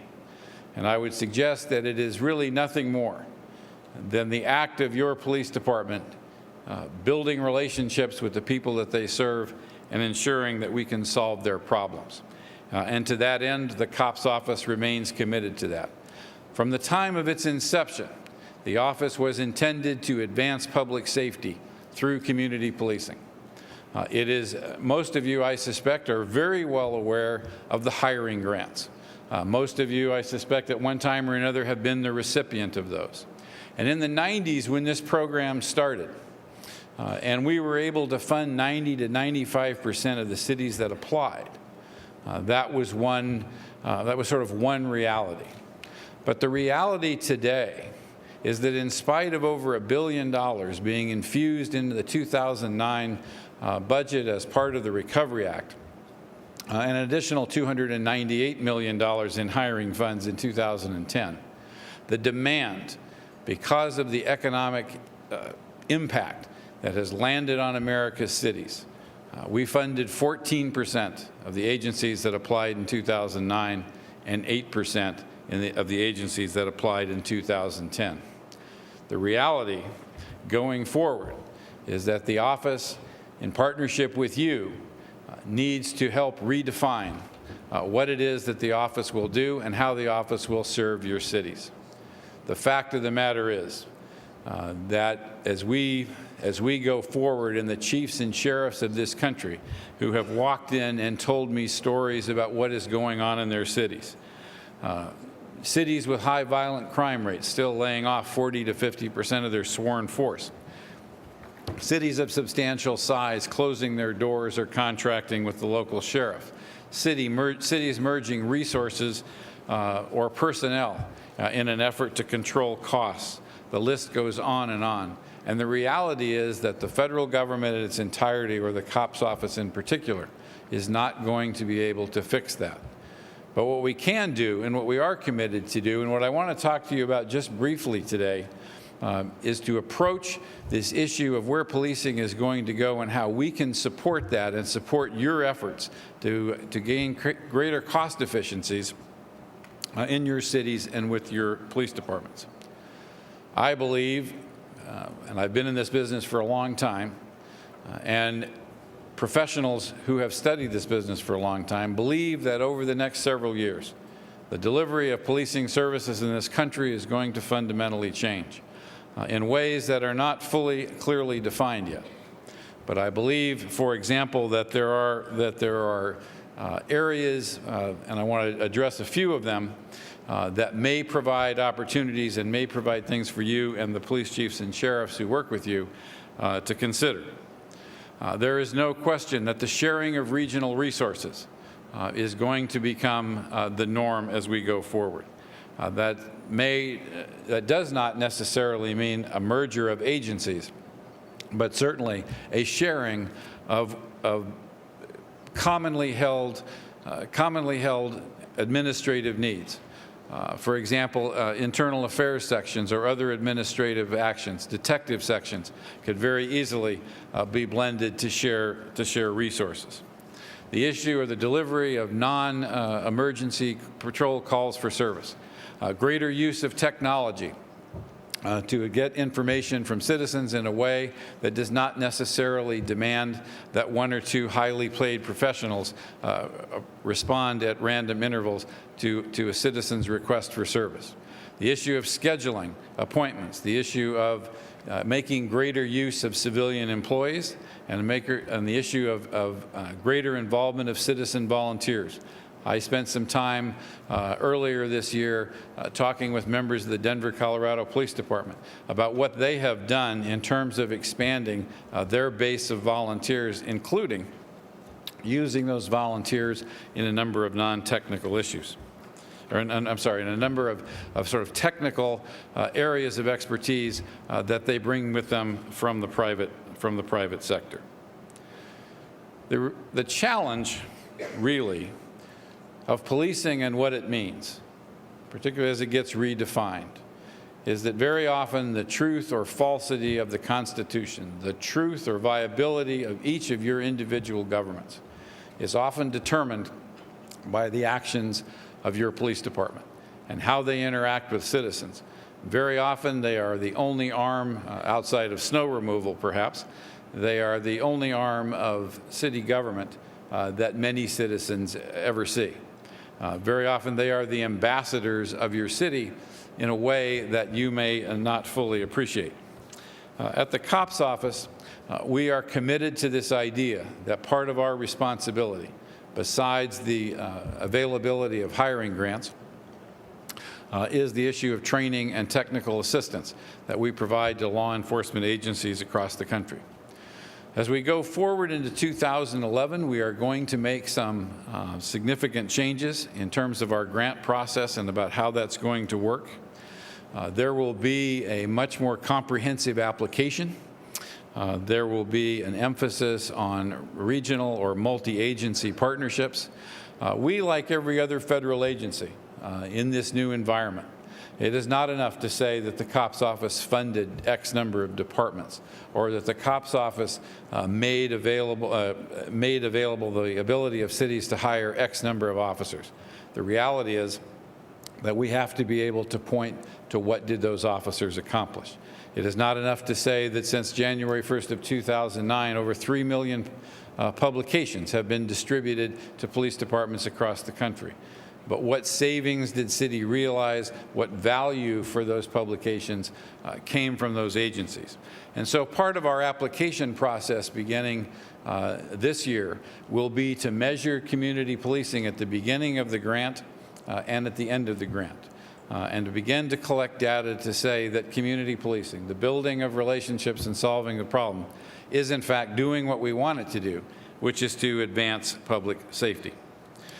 There will be a greater emphasis on the ability of departments to hire civilian employees, where those civilian employees can be shown are freeing up an officer to go out and work patrol or work detectives or engage in enforcement activities.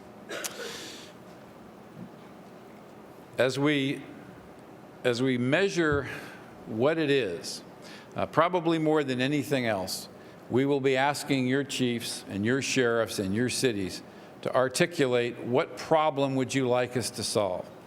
We're not going to be able to address the long-term sort of economic fissures that are occurring. The recovery aspects that you've heard described here by previous speakers I'm very confident, are going to do that over the next several years. But in the meantime, what we will be asking the people who fill the application out is to say, describe for us what it is that the officers that you are going to hire are going to do. What problem in your community? Problems that you should identify. It's not up to the federal government to decide what is important in your community. It's up to you and the people who live there to say, this is what we want our police department to do. Our application process beginning in 2011 is going to attempt to make that fact a reality. One of the examples of sort of non-traditional approaches to policing that we have engaged in at the COPS office is working with John Jay College in New York and the National Network for Safe Communities, a group of right now about 50 cities that have identified best policing practices. And one of the projects that came out of there that was funded by the COPS office, and this material is available through our website or by calling our office. It's called Building Your Way to Public Safety. And it was a partnership of law enforcement, private developers, and urban planners in designing public housing in a way that the design itself lent to a reduction in crime and an increase of citizens' perception of their own safety.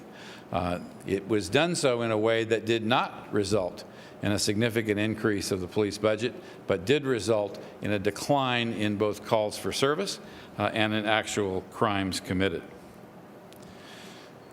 There are a very long list that I promise you in the interest of time not to regale you with today of what the COPS office can provide and how we want to be involved in the changes in American policing that I believe are inevitable as we go forward over the next few years. I believe, and the office believes, that law enforcement must see itself in the context of solving community problems and not just criminal problems. It is the logical next step where we can go. It was mentioned that I had served as the interim city manager for some period of time. I was assured by my mayor that I would be the interim city manager for 2 months. While they found a new city manager, that ended up being nearly a year. It was probably one of the best experiences professionally that I ever had. But I was struck more than anything else by the realization that in spite of nearly 35 years in municipal government, how little I knew about housing, or about public works, or about water and power distribution, or about all the other things that contribute to that idea of a city being sacred, safe, and busy. Part of the training program that was implemented was to take middle managers from the police department and give them an internship in other city departments in an effort to broaden that vision. Those are the kind of things that at the COPS office we want to help happen. We want to help you help that happen in your communities. I'm very committed to that, and the incredibly capable staff that I've found since I come to Washington, the people in the COPS office who are truly committed to making America's cities safer and more economically viable has really been quite impressive. I say without attempting to be, without any rhetorical flourish, that I truly regard it as a privilege to be here and to be a part of this effort. On behalf of Attorney General Eric Holder and everyone at the Justice Department, I want to thank you for your time and to assure you that reach out to our office either via the web or by calling us anytime. I promise you that we will be there and that we will be responsive. Thank you very much.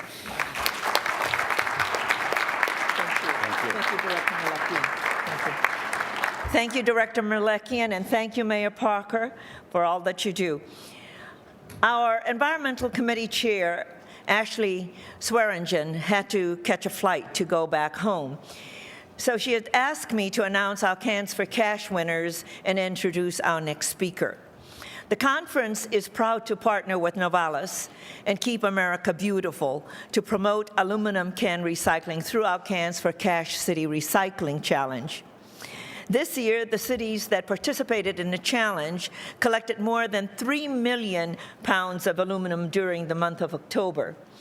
As I announce the winners, I would ask those mayors to come to the left. I believe it's my left over this side of the stage to collect their awards from Ashley Gravely of Nogales for the photo opportunity.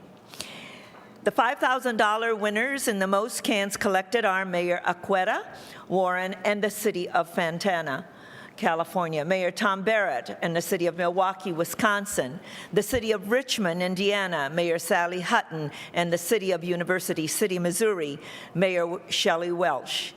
For the most innovative idea, the winner in this category, also worth $5,000, are the city of Canfield, Ohio, Mayor Bill Kay, the city of Bowling Green, Kentucky, Mayor Elaine Walker, the city of Hollywood, Florida, Mayor Peter Bober, and the city of Irvine, California, Mayor Suu Kang.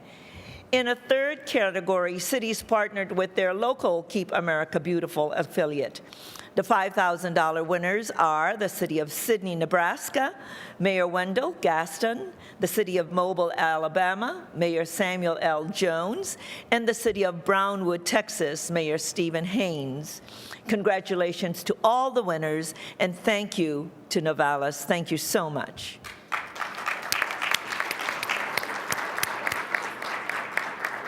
And now, I would like to introduce to you the Deputy Administrator of the Environmental Protection Agency, Bob Perciasepe. Mr. Perciasepe has previously served as the EPA Assistant Administrator for Water and Air and Radiation under the Clinton administration. Unfunded mandates is one of the top priorities in our Metro agenda. I'm pleased that you, Mr. Administrator, and with you and Administrator Jackson are willing to engage with us and have this meaningful dialogue about this issue. So welcome. Thank you. Thank you. Thank you.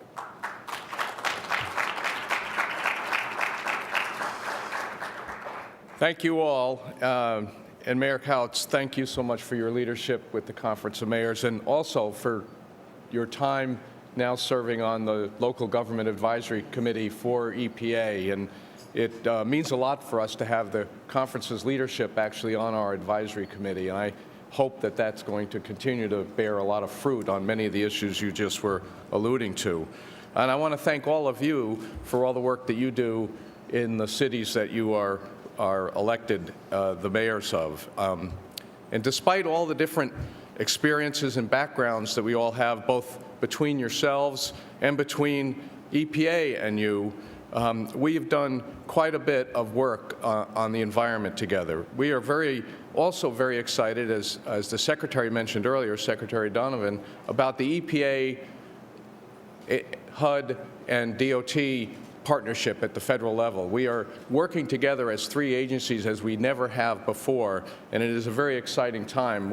I personally have participated in some of the training sessions and workshops that have been set up with that partnership and with some of the regional planning grants that the Secretary mentioned. You know, every community wants to breathe fresh air and drink clean water. Every community wants to have a healthy environment, and every community wants to also have an opportunity for growth and prosperity. Americans are entitled to these things, but they're not always easy to obtain, and many of you know the challenges that are involved. But that's why it's important for us to work together. It's vital that the cities of America and the protection agencies, both at the federal level, at EPA, and at the state level that you work with, and your own local agencies work so closely together. In the last 40 years, there's been a tremendous amount of work done by this partnership. Now, I've spent the bulk of my career, as you mentioned, at the federal level, but I also spent 11 years of my career working for the city of Baltimore. So I may be the first deputy administrator of EPA who actually has that kind of local government experience. And I know that many local governments are in the midst of budget difficulties and crisis and are laying off workers. We have to learn to work smarter together. There is no doubt about it, and you hear that theme throughout some of the presentations today. I know that cities have some of the most difficult and most important day-to-day responsibilities for environmental protection in America. And you're the ones who have been implementing these protections for the last 40 years. And I mention 40 years because that's how long EPA has been in existence, and that's how long our partnership has existed. And you've seen firsthand the effects that these have had on your friends, on your family, and your constituents. Today, there's ample evidence of the fruits of that partnership and that labor. Today, almost all Americans have access to water that meets the national health standards. We and our kids breathe air with half as much dangerous pollution in it as there was 4 decades ago. Less pollution has made us healthier. Cleaner air alone has prevented more than 200,000 premature deaths in the United States. And I want to point out, and this is vitally important, particularly in urban areas, every child in America today has less lead in their blood than they did 40 years ago. And that's because of the partnership between EPA, the state agencies, and the local governments. And there's almost incalculable the benefits that is accruing to our communities. Environmental regulations, on the other side, have also led to the creation of a world-leading environmental protection industry in the United States that supports 1.6 million American jobs. And this is an important fact that jobs are also related to whether it's clean water or clean air. We have many jobs in America that are directly related to the work that's going on to provide those benefits I just mentioned in the local communities. We're healthier and cleaner and stronger because these protections that you have helped implement and that EPA has helped develop. In the last 2 years, we've let pure science, the rule of law guide us at EPA. We've improved protections. We've reached out in that process to people all across America, and we've heard ideas, and we've made common sense, cost-effective decisions, providing flexibility where appropriate and more time to comply when necessary. We want to work with you, the mayors of America, so that we can continue to look for ways to innovate in how we get this work done. And we're hoping that the Local Government Advisory Committee is one of the many, but not the only way that we continue to do that. President Obama has gone one step further, and I'm so glad that you were able to spend time with him this morning. He's gone one step further, directing all federal agencies who have regulatory responsibility to make sure and review their regulations to make sure that they are efficient, flexible, and transparent, that people know what the requirements are and that they know how to implement them. His executive order formalizes a lot of the work that we've been doing at EPA and that we will continue to do in the months and years ahead. Last year, Administrator Jackson outlined 7 high-level priorities, and I want to talk about them briefly here and some of the progress that we've been making under those. Through meetings like this one and others with the Local Government Advisory Group, meetings in your communities through our regional offices, we are building a strong partnership with local governments, state governments, and tribal governments, and bringing new voices into the conversation on how we get this work done. And that conversation on environmentalism has to be and is being expanded to communities that are sometimes hurt the most by pollution, yet have had the least voice in helping solve the problems. It's a very important priority of EPA to build that larger base of involvement in our work.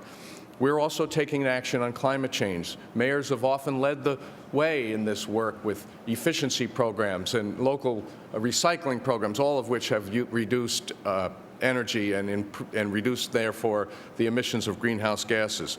We're taking some action at the federal level with the endangerment finding that was done last December, the first requirements for greenhouse gas emissions monitoring, and the first emission standards for the largest of the emitters of greenhouse gases.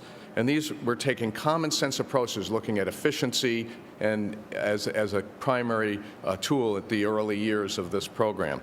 We are also improving air quality, the first national limits on mercury from cement plants, and the Clean Cars program. And I want to emphasize this a little bit because when I talked about the lead earlier, part of the lead solution has been not only paint that we all know about in the homes and in our housing, but also the lead that was in gasoline that left a legacy throughout many developed parts of about the country. We continue to work with the automobile industry on cleaner and cleaner cars. And we're not only setting the first greenhouse gas emission standards for automobiles, but that's also reducing greenhouse gases, but also reducing the use of gasoline and the fuel efficiency, saving consumers money, and reducing harmful conventional pollutants as well. So the more the automobile is cleaner, the cleaner the cities are going to be in the United States. We want to ensure the safety of chemicals. We have proposed as an administration that the Toxic Substances Control Act, or TSCA as most people call it, be reformed and enhanced to deal with today's modern production of chemicals. But we're not waiting for that. We're developing our own internal processes to test chemicals, to look at the existing law and how we can improve utilization of that existing law to further protect against chemicals use that may create contamination. We're looking to clean up communities more swiftly. We're looking at, in the Recovery Act, as has been mentioned several times already today, brownfields and Superfund cleanups were accelerated. Many, many cities were involved with helping get that work done. And along with these came investments in water infrastructure and historic efforts to protect places like the Chesapeake Bay, the Great Lakes, and the Gulf of Mexico. I don't need to tell much to this audience about the importance of EPA's brownfields program to looking at underutilized and abandoned property in urban areas and making sure that they can be brought back to productive use in a clean and healthy way. Cleaning the water is an important part of your work, just as it is an important part of EPA's work. Today's water challenges highlight concerns throughout our society: growing populations, urbanization, new chemicals in our products, our environment, and in our bodies, and adaptation to climate change. Our waters face unconventional pollutants. We've only recently had the science to measure some of these pollutants, and they also are affected by what isn't commonly thought of in terms of sources of pollution, like stormwater runoff. In the past, we've looked at stormwater when it rains and the water runs off as sort of wastewater. How do we get rid of this water and get it out of the way and into the rivers as quickly as possible? And that can be a costly proposition for many, many cities. Many of those cities, your cities, are struggling to maintain their current infrastructure in an effort that costs upwards to $30 billion a year in capital investments nationwide. And altogether, when you include the operating funds, cities spend up to $100 billion a year. $100 billion a year on water and wastewater services and infrastructure. Despite this price tag, we still have problems, and we still end up losing, for example, almost 7 billion gallons of treated water, water that we've already spent money to treat. We also have leaky sewers, water that has yet to be treated leaking. So we know that the infrastructure and causing sewer overflows and contamination of local streams. So we know that we have, and I'm not telling you anything you don't know, significant investment that we need to continue to make in our infrastructure. We're trying to confront these challenges with you in some of the same ways we confront all of our environmental problems, through innovation in our strategies and through innovation in the technologies that we use and employ to solve the problems. Last year, Administrator Jackson outlined a comprehensive drinking water strategy that lays a plan to address water contaminants in groups as opposed to one at a time, and to use available authorities that EPA has in other statutes like TSCA that I mentioned, or some of the pesticide laws, to try to get ahead of contamination and protect the water before it becomes a problem. This can capitalize on both technology advancement and treatment efficiency. We've begun to make progress on these goals, and we're exploring the uses of those statutes to help prevent pollution before it gets into the drinking water. And in the coming months, we'll begin the process of selecting some groups of chemicals and contaminants that we can look at all at once as opposed to one at a time, to try to find the most efficient way to deal with those contaminants in our drinking water systems. The administrator has also made it clear that we would engage more with you and with other stakeholders like our state and local governments. We're connecting with the private sector, and this is an important part since they are the innovators and entrepreneurs in our system. We also connected earlier this week with the administrator and the administrator of the Small Business Administration, Karen Mills, announcing a water technology innovation cluster, and I'll talk about that in a second, in Cincinnati, Ohio. And that cluster concept does just what I was mentioning, harnessing the entrepreneurship and the innovation of the private sector. The cluster brings together, what's clustering is the utilities, the city, the research partners, and the business community, all in that community who have had a lot of experience in drinking water and water technologies and find new ways to treat America's waters. This also has the great opportunity to create jobs, particularly in small businesses. While the cluster helps us look at the future and sustainable ways we can work smarter to protect America's water, we're also already at work on in some of your communities today. I can use Northern Kentucky, for example, where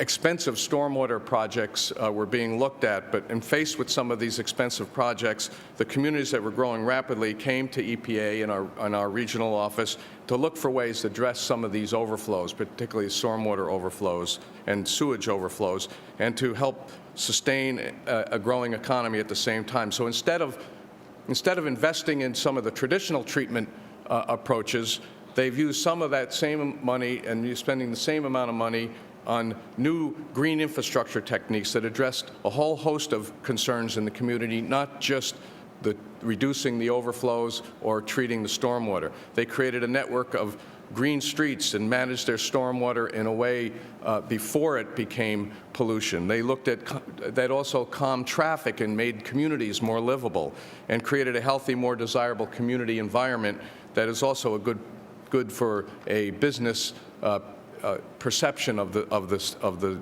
area. Green infrastructure, which I know many of you know about and are looking to, while it may not be the answer to every problem, it certainly is an answer to finding more cost-effective ways to deal with some of our wet weather-oriented pollution from rainfall, but also a way to combine other community assets and community amenities like green spaces and more tree-lined streets and green areas along our highways and green roofs and other,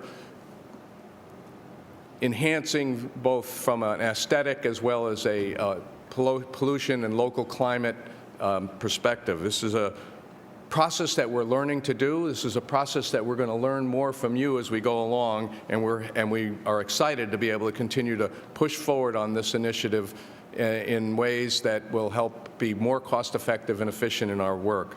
I'm sure many of you here today have stories that you could add to the ones that I just mentioned about how you're making your communities healthier. And we're eager to work with you to find those best approaches and to meet your community's needs in a cost-effective and efficient way, and to build the foundations for lasting prosperity and healthy communities. So as we act as your partner in this endeavor, we hope that you will be a driver to help us toward innovation, and I look forward to our continued work together. And I can't tell you how happy we are to be here speaking with you today. And I want to point out also that a small contingent of all of you were able to get over to EPA yesterday and meet with Administrator Jackson, and we were very happy that happened as well. So thank you for the invitation, and good luck for the rest of the conference. Thank you, Mayor. Thank you, Mr. Deputy Secretary, Administrator.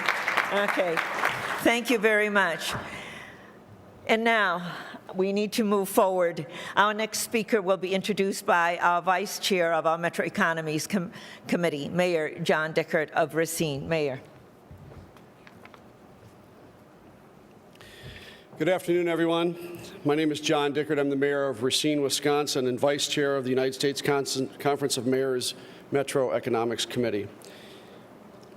I want to introduce our next speaker. She's the advisor to the Treasury Secretary on matters relating to coinage, currency, and other instruments. She has also served as senior advisor and representative of the Treasury Department in areas of community development and public engagement. Before joining the administration, our speaker distinguished herself at McFarland Partners working on high-end real estate in East Bay, California. She also serves as an outstanding track record working with city governments in financial planning and community development. We truly consider her one of us. She's also served as the Director of Economic Development for a number of cities, including Oakland, Fremont, and San Leandro. She's a recipient of numerous awards, and to put it bluntly, she gets it.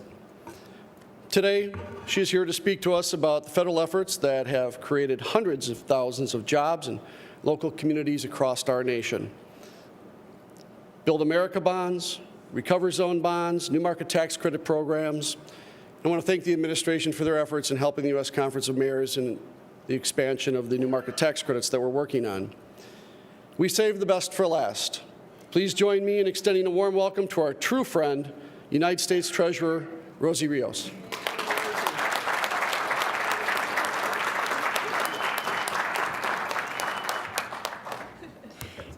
Thank you very much, Mayor Dickert, and thank you so much, Mayor Kautz, for your leadership and your support in our own economic development efforts. I had a chance to attend a dinner the other night, and I told Mayor Kautz that she inspired me to focus my points on economic development. That is absolutely where my passion is. And as you probably know, it's a very, very small world in local government. It's the same people, just different name tags. And so I was able to see some of my old friends. I saw Lisa Goldman, who I used to work with when I was the Economic Development Director for the City of Fremont. She's now the Interim City Manager for the City of Alameda. And I see Mayor Jean Quan from the City of Oakland. Mayor Quan was my council member when I was the Director of Economic Development and Redevelopment for the City of Oakland. So I can't tell you how just gratifying it is to see kind of all my worlds collide and my interests converge at this moment. This is actually the third time I've been able to address the U.S. Conference of Mayors during my time in the administration. I was confirmed by the Senate about 18 months ago. And in my opinion, there is no other constituency that gets it more than local government. And in my career path, where I've had a chance to work in many, many cities, I think I'm at least half a dozen cities, working on the ground with mayors, with council members, with the community in order to address what is now, what we all know, a big priority in this economic recovery, which is job creation. And so I can't tell you how rewarding it is to come back full circle, knowing that my path has started in local government, to come and serve on the federal level with hopefully more tools for the toolbox on your behalf. I know you had a chance to, hopefully many of you met Secretary Geithner, my boss, this morning at the White House. I know you were addressed by the President. But we have a number of initiatives, a number of programs in Treasury that I believe can be helpful. And so I want you to know, as a senior advisor to the Secretary on issues of community development, every time there's a new program or a new discussion, a policy discussion on how to move forward in this economic recovery, I always put on that hat of how can I use this if I were in the economic development field at the local government level. So I come to you with that hat on today, and I apologize, I'm going to have a little bit more of an abbreviated presentation than I would have wanted, but I do want to focus on three specific areas that I think are very, very meaningful for what you do. And one of them, and I had a chance last Friday to be in the state of Michigan with Governor Snyder and Senator Stabenow and Congressman Peters to launch our state small business credit initiative. And I came armed with an award letter of $80 million for the state of Michigan, and I wish I could come armed as well with more resources, but at least I can tell you a little bit more about what this program is. This program was initiated as part of the Small Business Jobs Act that the President signed last September. It provides $1.5 billion available to all 50 states and the territories, with a commitment by the states to demonstrate a 10-in-1 new private lending, $10 for every dollar invested in federal funding. And so this will create $15 billion in additional private lending. And it was actually interesting because when I was the economic development director for so many cities in California, I remember way back when in the 90s when the state of Michigan had such an aggressive marketing campaign to bring businesses over to Michigan. So it was just very interesting to actually meet the Michigan Economic Development Corporation after so many years of retaining our businesses in Silicon Valley. And so what this program enables you to do as a state is apply for this funding, and municipalities actually do have a chance to participate as well. And the way I want to couch this is, by the way, all states have to apply by June of this year. There was already kind of an intent to apply round that's already passed this last fall. 48 states have applied with their intent to move forward. Again, that deadline comes next June. And what that allows you to do, as I did when I was an economic development professional, is to partner with our constituencies, our other stakeholders, including the state, to try to find new lending sources to expand jobs in your area. So again, I don't have time to run through all the details, but you are absolutely welcome to find more information on our Treasury website at treasury.gov. Please feel free to look that up. Again, that's the State Small Business Credit Initiative, something that was, again, just launched last Friday. One of my other responsibilities, in addition to being a senior advisor to the Secretary on Community Development, is I'm actually the Secretary's representative on the Community Development Financial Institution Fund, CDFI Advisory Board, and that includes new market tax credits. And I know when I was an economic development professional, and I know even when I was in the private sector in real estate, we access new market tax credits to bring jobs to underserved areas. And I encourage you, if you're not familiar with how new market tax credits work, I'm assuming most of you are, please learn more information about it, because that absolutely has been a priority in this administration in the economic recovery. Just so you know a little bit more about new market tax credits, it reduces the risks investors take in putting their capital into what can be considered high-risk communities by helping to attract patient capital. And so data shows that for every $1 of foregone tax revenues under the new market tax credit, $12 of private investment is leveraged in distressed communities. And to date, over $18 billion of investments have been made into community development entities, and over 75% of new market tax credit investments have been made in communities with high rates of poverty and unemployment, including significant investments in areas with large minority populations.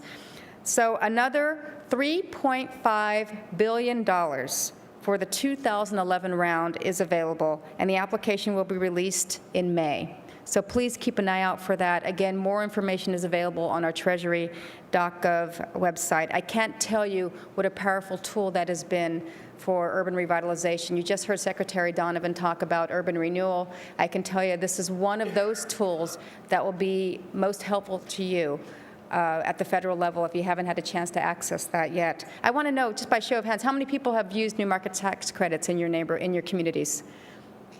Well, good. Well, there's definitely a lot of opportunity there. So again, please find out more information through our website. The other program that's been kind of near and dear to my heart, something that Mayor Kautz and I have talked about before that I see as an opportunity moving forward, is our Build America Bonds program. Now, as a redevelopment professional where we focus on tax increment financing, I think we all know the importance of infrastructure investment in our communities, the importance of the multiplier effects when you have jobs that are created through transportation efforts, through other infrastructure initiatives that lead to property tax increase, stimulating development around specific areas, hopefully leading to additional sales tax, et cetera, in addition to the jobs that are provided by these infrastructure projects. So the Build America Bonds is one of our great success stories, something that I am very, very proud to work on behalf of Treasury as part of the Recovery Act. And I just want to give you a little bit of a flavor of exactly what's been accomplished. By the end of 2010, there were well over 2,000 Build America bond issuances for a total of $181 billion. representing 23% of municipal bond issuances since April of 2009.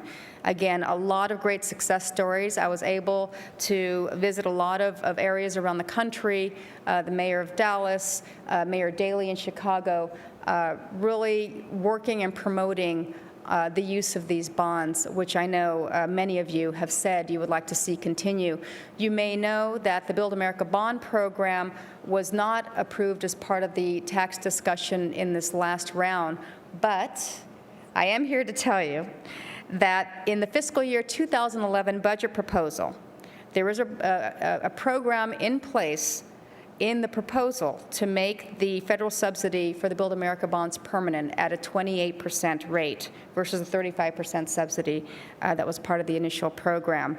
And so what I say to you is, it is absolutely, I hope, your responsibility and hopefully your interest in working with your members of Congress to get this budget proposal passed and hopefully initiate the Build America Bond Program once again. And so again, I just think it's been such a successful case study for all of us, and I'd like to see that continue, and I understand that you would like to do that as well. So I just want to give you my commitment moving forward that as a senior official in Treasury, that I will continue to represent your interests. I will continue to wear my local government hat every time we have these policy discussions about how to move forward in this economic recovery. I must say, in all my career paths, it is the work that I did at the local level that has been the most fulfilling. And so I commend you as public servants. I commend you as frontline representatives of Main Street, that you are definitely what this country needs to move forward. So thank you for this invitation. Thank you for all the work that you do, and I look forward to the next one with even more tools for the toolbox. So thank you very much. He wants a picture of us.